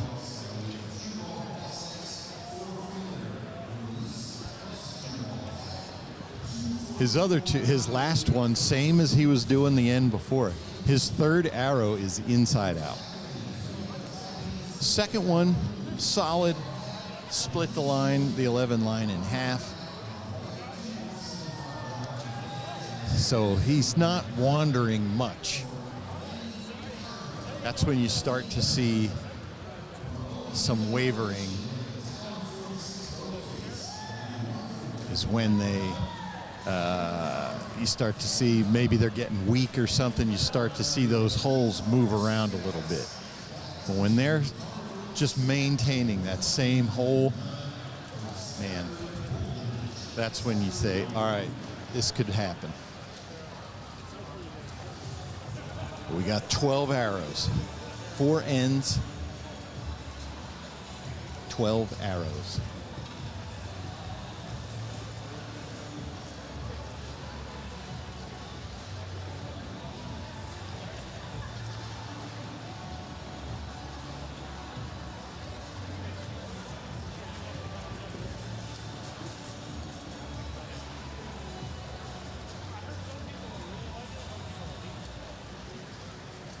I've no service out here to check my phone to see what other scores are. Sorry.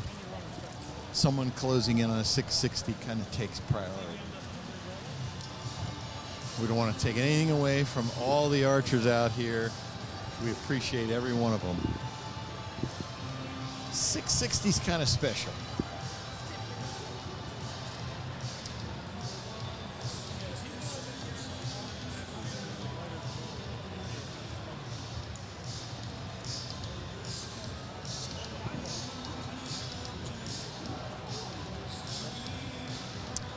I know Bodie's out here, but I don't see him, Bodie Turner. I'm sure he's watching, but I don't see him in the immediate area.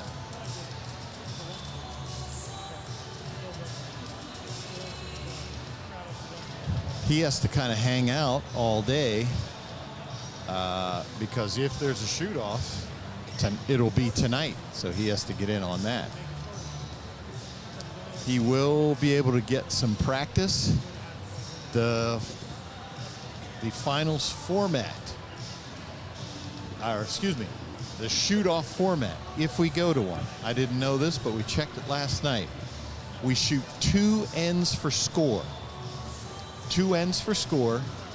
If there's a winner, boom, we take that. Then we go to 1 arrow closest to center. So 2 ends for score. We're still tied, closest to center. That's our shoot-off format.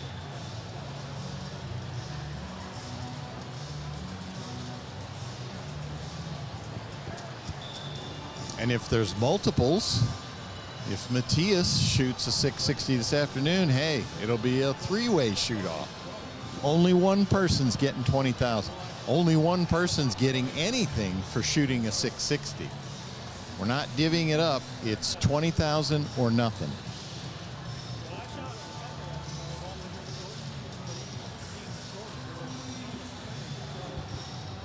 All right, we're up on the line. Here we go.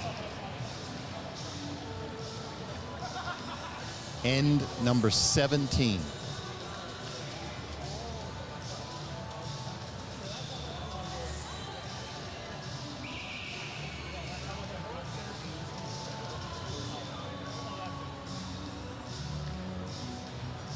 His stabilizer doesn't move. Dead center. That's an 11.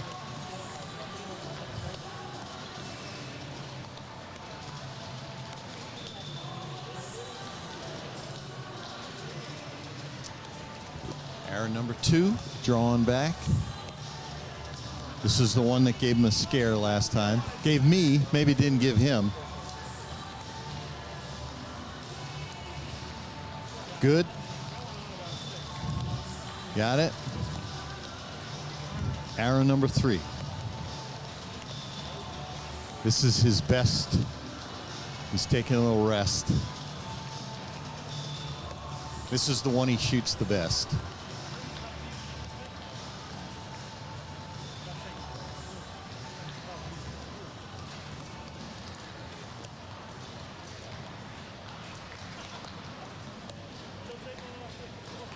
Got it. Here we go. Got it. 17 down. 3 to go. Man. Again.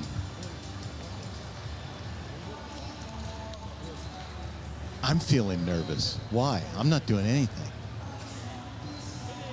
I just want to see it so bad. I want to see it happen.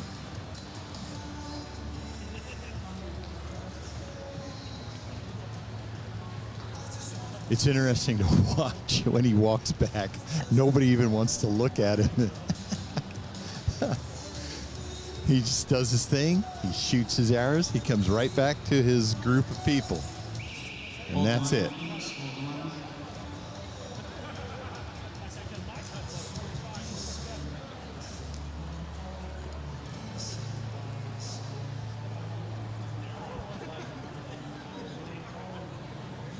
What pressure? What pressure?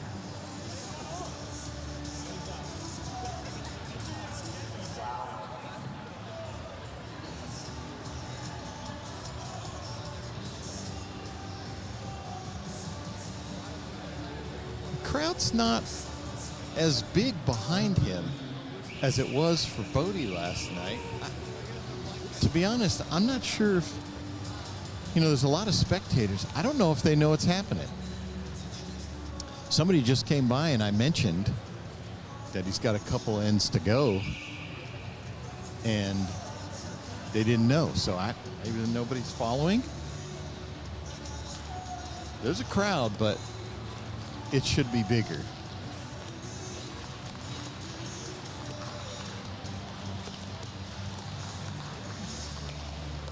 Someone came by and said, I was wondering what you were doing down here. Well, that's what I'm doing.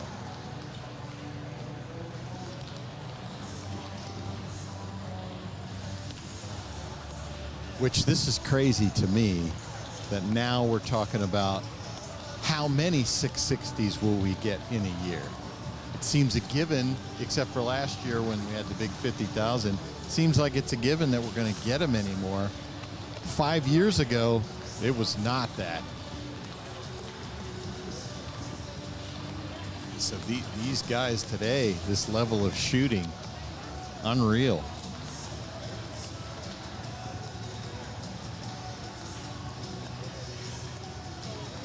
Chance Bobuff, one of the steadiest archers in history.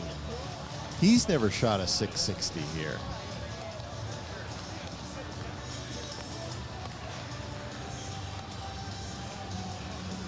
So many good archers we've seen come through here. I always tell about Mike Schlosser last year, 2 years ago, sorry. 2 years ago, Mike Schlosser missed his 60th arrow. We were standing behind him. He shot his first 2 of the last end, and his last arrow, he just pushed into the 10. I can't even imagine the disappointment that would cause me. And I was walking down. I was like, Mike, sorry, man. And he said, it happens. It was nothing to him. At least he played it off like it was nothing. I couldn't have hid my disappointment there. No way.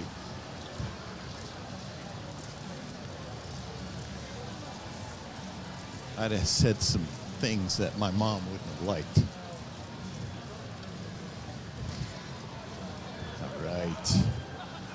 All right, that was a solid end. Holy cow, those 3 were, that was 3 solid arrows from Jacob Slusars.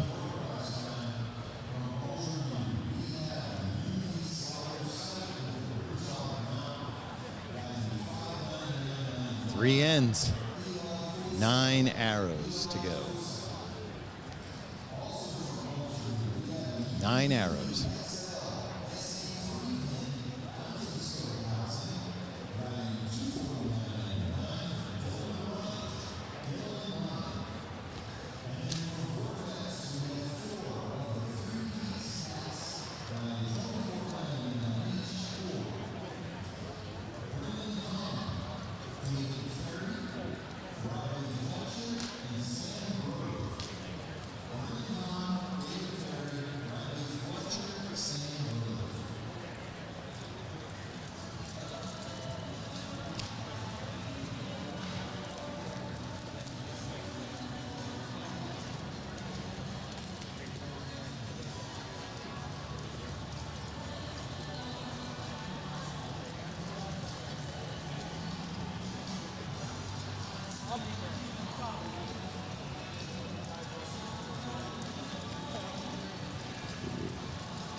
Okay, here we go. 3 ends. 3 ends. Waiting for everyone to come back.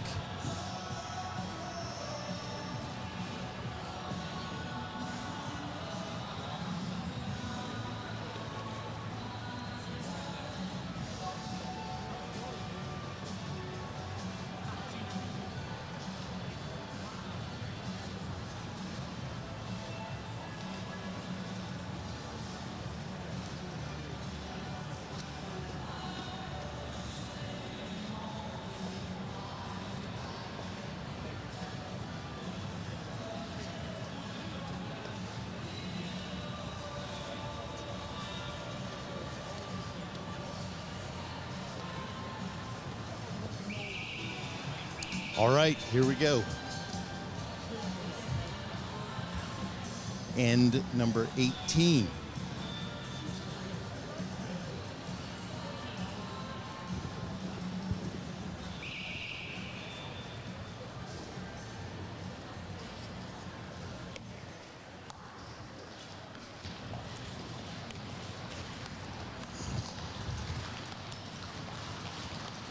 Got it. Good shot.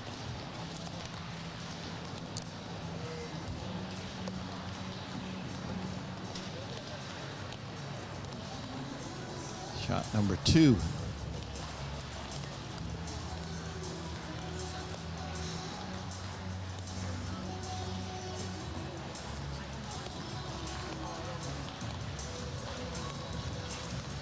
Got it.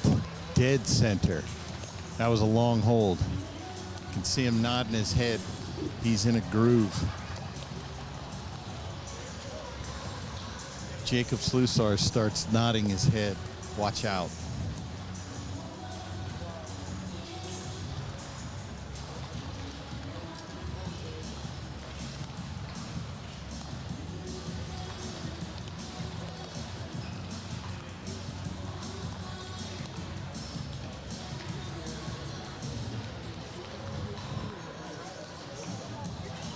Got it. 2 ends to go. 2 ends. Jacob Slusar's from New York. I can't remember what town. If you know, leave it in the comments. For some reason, Elmira sticks in my head. I don't know why.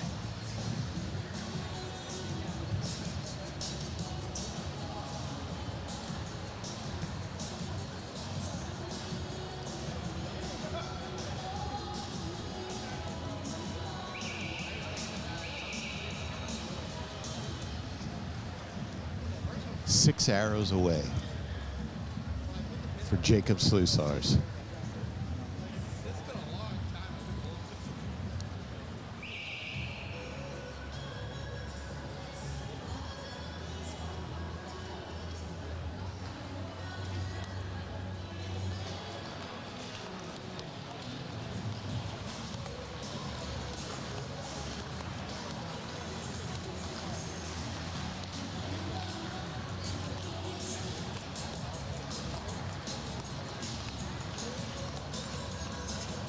Two more.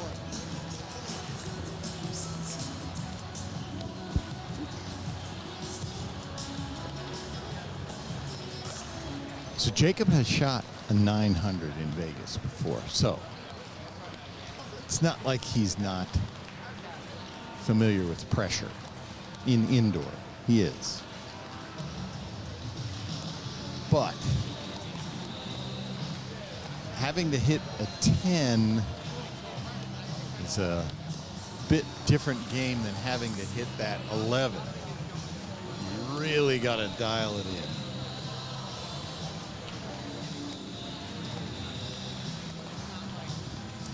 At his skill level, I'm going to guess shooting a 10 to him is like second nature. But the 11, if you're unfamiliar with it, is about, it's a little bit smaller than a quarter, a little bit bigger than a nickel. 60 times in a row, you got to hit that.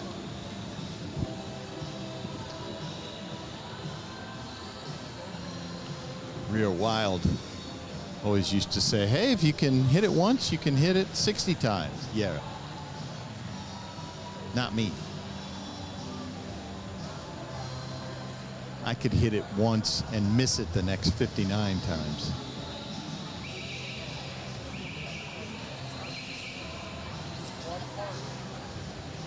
All right, let's go down here.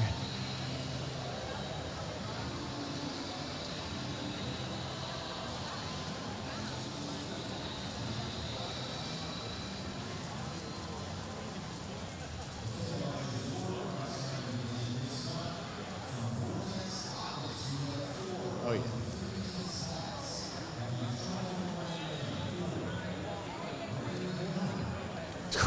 His Jacob's top arrow, his second arrow, is absolutely inside out. That wins the 10K a day in Vegas all day, every day. Perfect. 27 diameter. It is not touching any line. And he's got real good aiming references now. He can ride this out 2 more ends. He's got great aiming references in that target.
All right, here we go.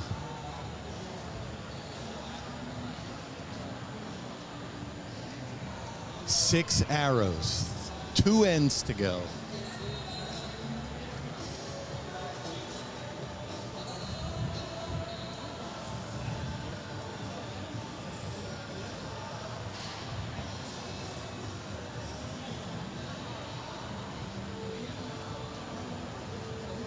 Now we've got more of a group with 2 ends to go. Now the crowd is getting to what it should be behind a guy closing in on 660.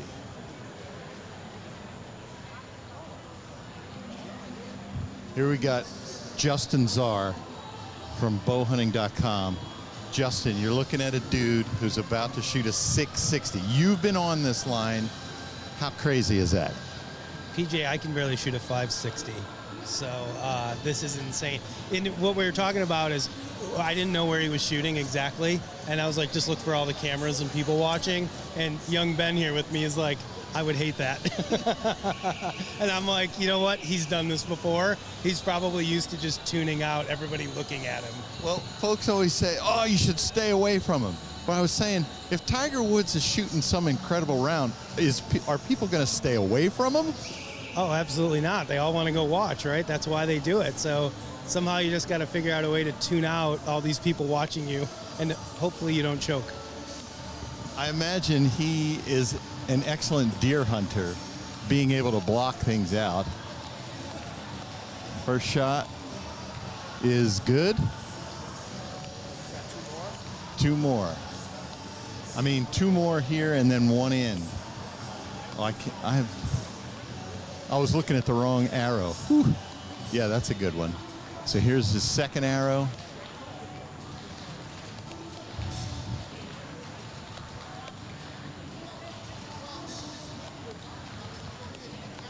Good. Second arrow, good. Arrow number 3. Taking a deep breath. Here we go. He does this one. Just 1 end to go. Come on, Jacob. Get it.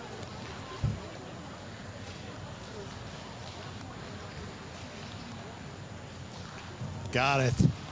Got it. 3 to go. Justin, you've shot big bucks at some points.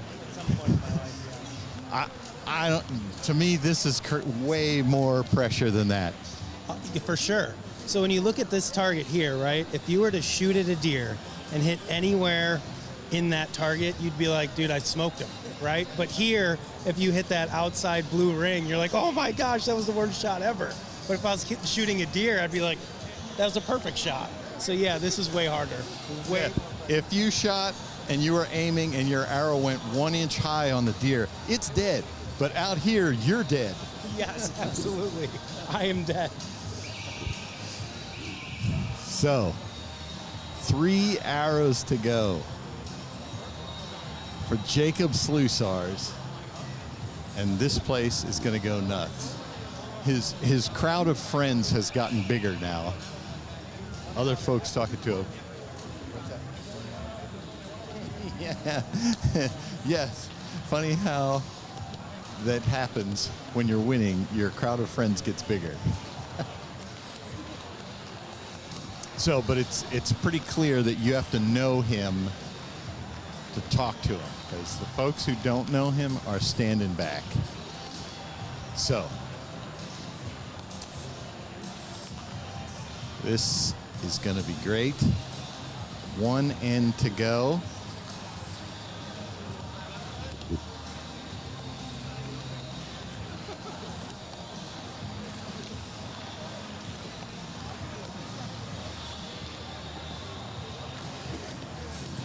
All right, so I just talked to Bodie's mom, and he is out here, but he's got some friends shooting. So he's showing support for his friends. Good for him.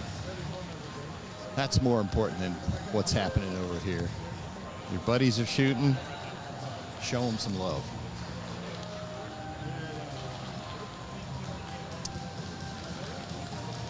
All right, here we go.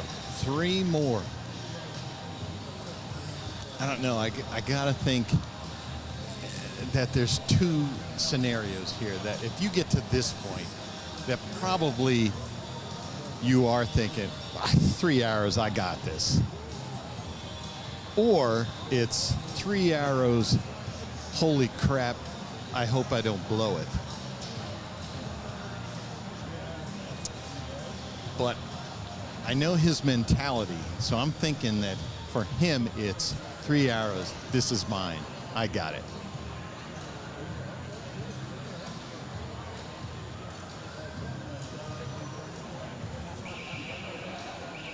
Here we go.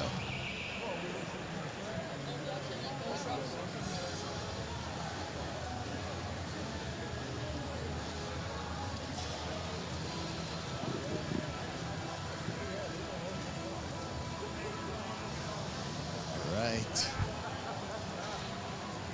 Jacob Slusars, his last 3 were super solid. No doubt. As good as it gets.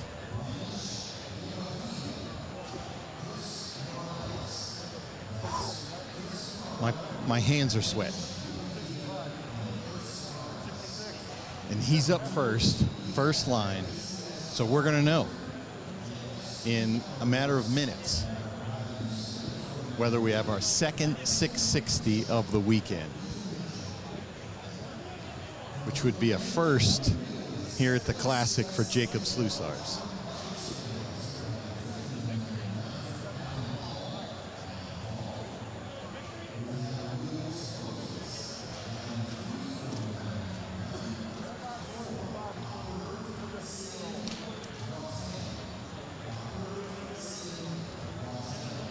Here we go. He's got his arrows. We're walking back. This is it. Again, this will put him in contention for the $20,000 prize that we have for one person who shoots a 660. We already have a 660 by Bodie Turner. We're hoping for another one so that we have to go to a shoot-off. And our shoot-off, as we mentioned, is 2 ends for score. If we're still tied, closest to center takes it.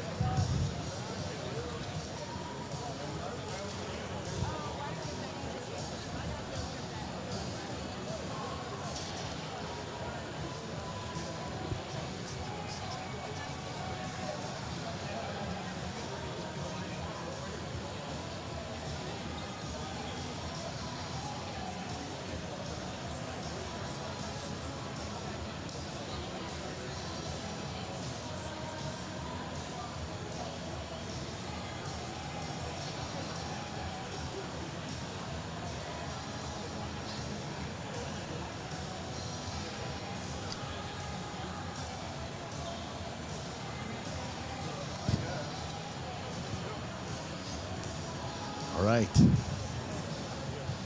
We still have some archers downrange. Tabulating scores. The weight is,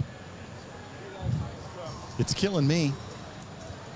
As I always say, I'm not doing anything.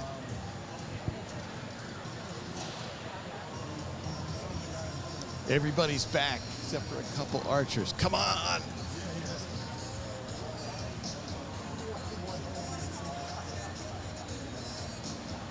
It's difficult, you know.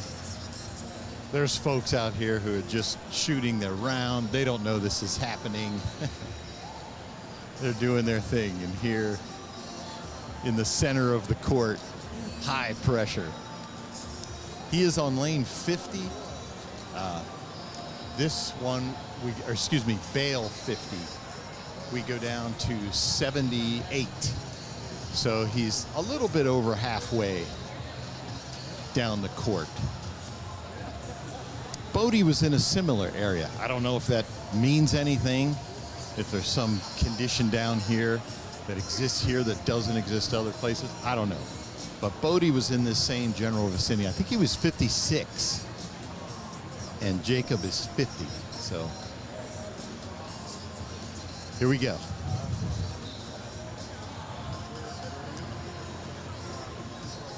Come on, judges. 3 arrows.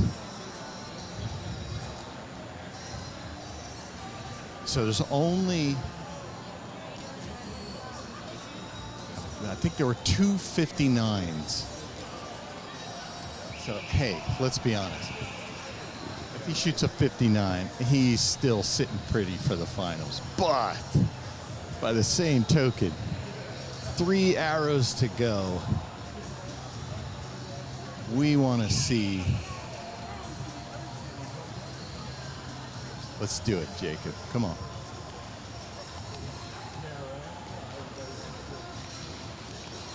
Dead center. 1 down.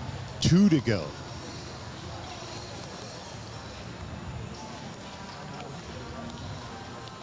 Come on. This place is going to go nuts. Yeah, my heart's pounding too.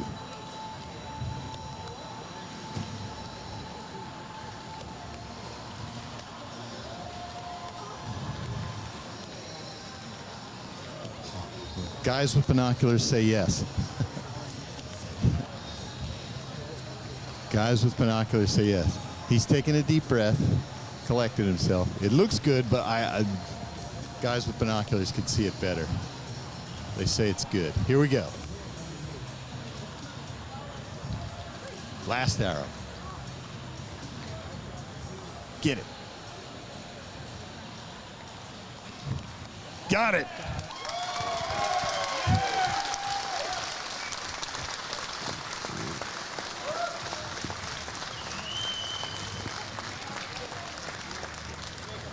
Yes. Jacob Slusars does it.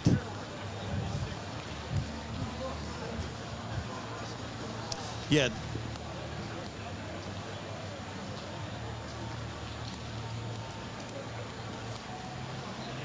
We'll let Jacob get his high fives before we interrupt him, talk to all his friends. Here comes Braden Galantine, gonna say howdy. A fellow 660, member of the 660 club.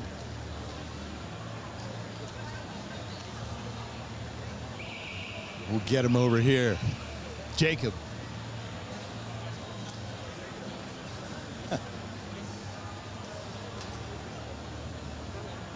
What's up? That's what I'm supposed to ask you. How's that feel? Oh, I'm glad it's over. I knew you were going to say that.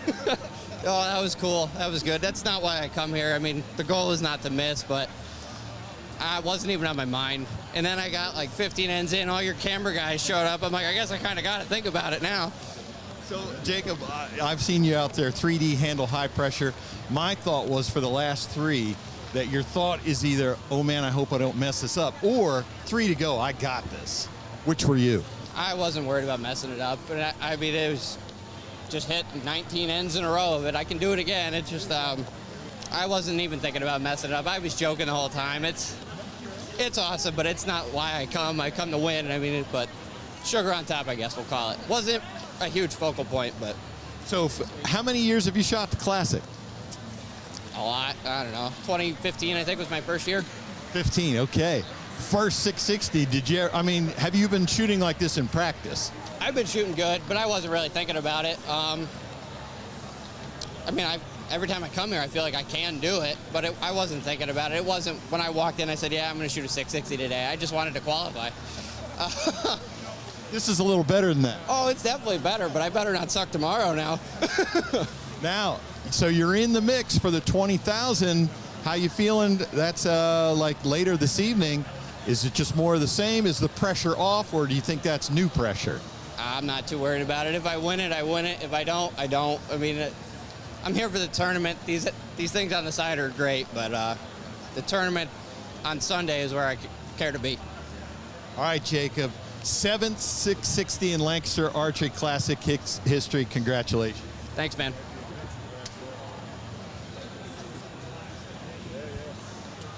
All right, there you have it.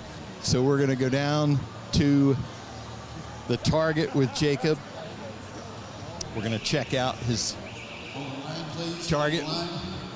We will gather them. So what we do is folks who shoot 660s, we collect their targets and we put them up in our academy. We got Bodie's targets last night,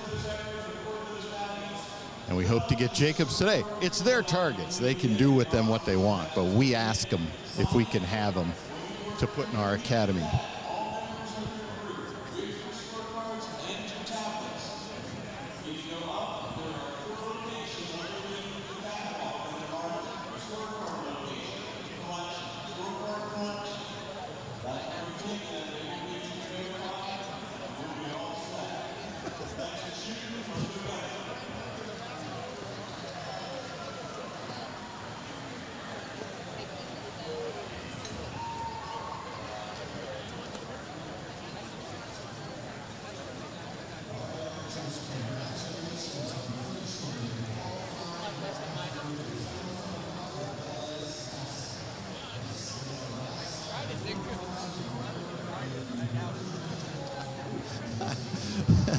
So, true to Jacob's style, he tossed one of his targets away.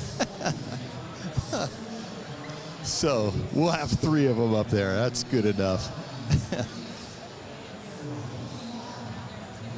But I had a feeling, yeah, his approach might be, I got this. I'm not worried about it. Awesome. Oh, yeah. So the one that we were all wondering, oh my gosh, that one looks low. It's like no question that it's in. It's not even close, but we're looking back from 20 yards. I don't have binoculars. I'm almost 60. I can't see anyway.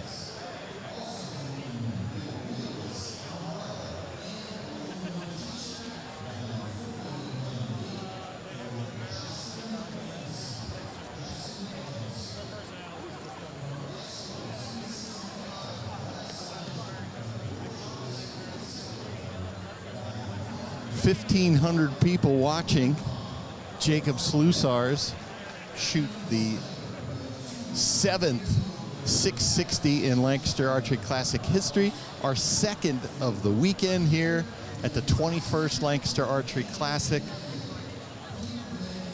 That's awesome. You heard him though. This is icing. He just wants to move on. And one of the things about the Classic is you don't have to do that. You know, we certainly don't want that to happen to anybody, but hey, we'll talk about history. Braden Galantine shot a 660. The next day got bounced in the 2nd match. That's what happens in eliminations. That's what can happen in eliminations. So you heard Jacob. He wants the tournament win. So he will move on to our shoot-off tonight. Obviously, he is qualified for eliminations tomorrow.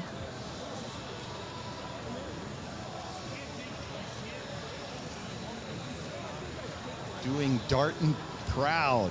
I'm sure Randy Kitts, wherever he is high-fiving people around him.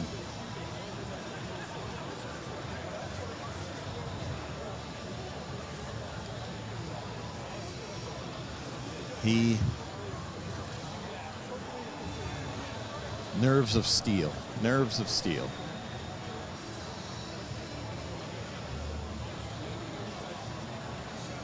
I'm glad he said, hey, the cameras are here. I can't miss now. That's right. We don't want you to ruin the show. We want you to finish.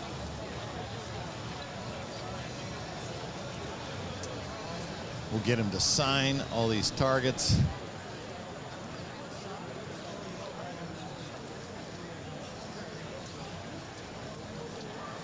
He's got to do his official scoring.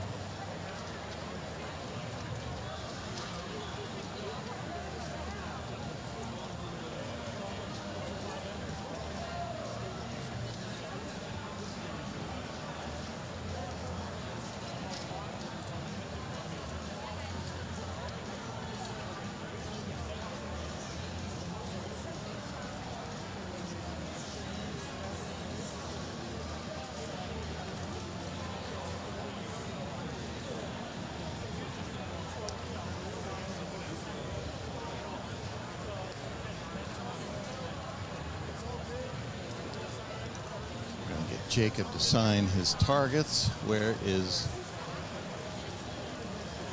my man Trey, who's got his other ones?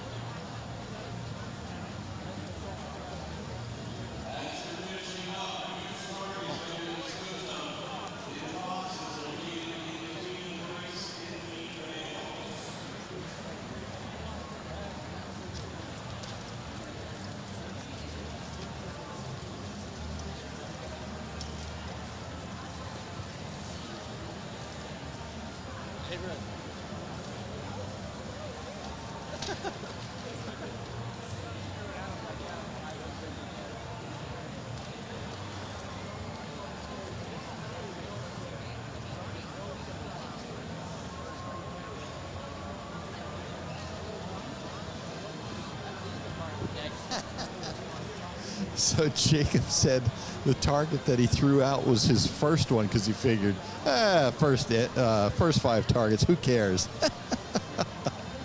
I love it. Love it. So that's the target that we don't have. All right, so that's going to do it for our noon line here at the Lancaster Archery Classic. There you have it, Jacob Slusar's 660. Incredible to see. We'll be back here. Our next line starts at 4:30. We'll be back.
How do you take archery's flagship arrow to a whole new level? Introducing the all-new Easton 5mm FMJ Max. It allows faster speeds to your target and features a seamless AccuCarbon core fused with a precision aluminum jacket overlay, delivering higher energy at impact and increased momentum, making it the ultimate shaft for taking down big game. FMJ Max, the go-to arrow for today's most serious bow hunters. To learn more, visit your Easton dealer now or go to eastonarchery.com.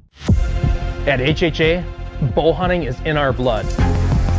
At the moment of truth, there are no shortcuts, no excuses. It's just you and your bow. So when we build a site for these moments that take your breath away. For the past 40 years, we've been setting the tempo for bow sites in the hunting industry, and this year we did it yet again. New for 2025, the Nitrix from HHA.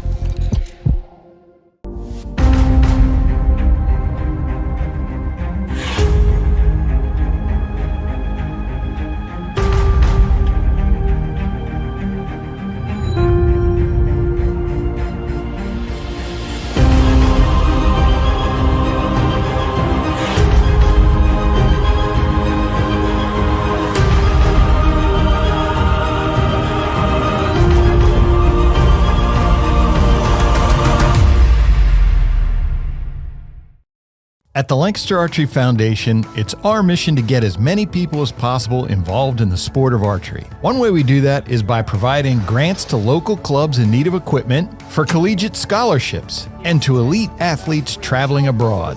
We thank Lancaster Archery Foundation for supporting our collegiate athletes who bring the sport to different communities in northwestern Pennsylvania. You can help us in our mission by donating today at lancasterarcheryfoundation.org.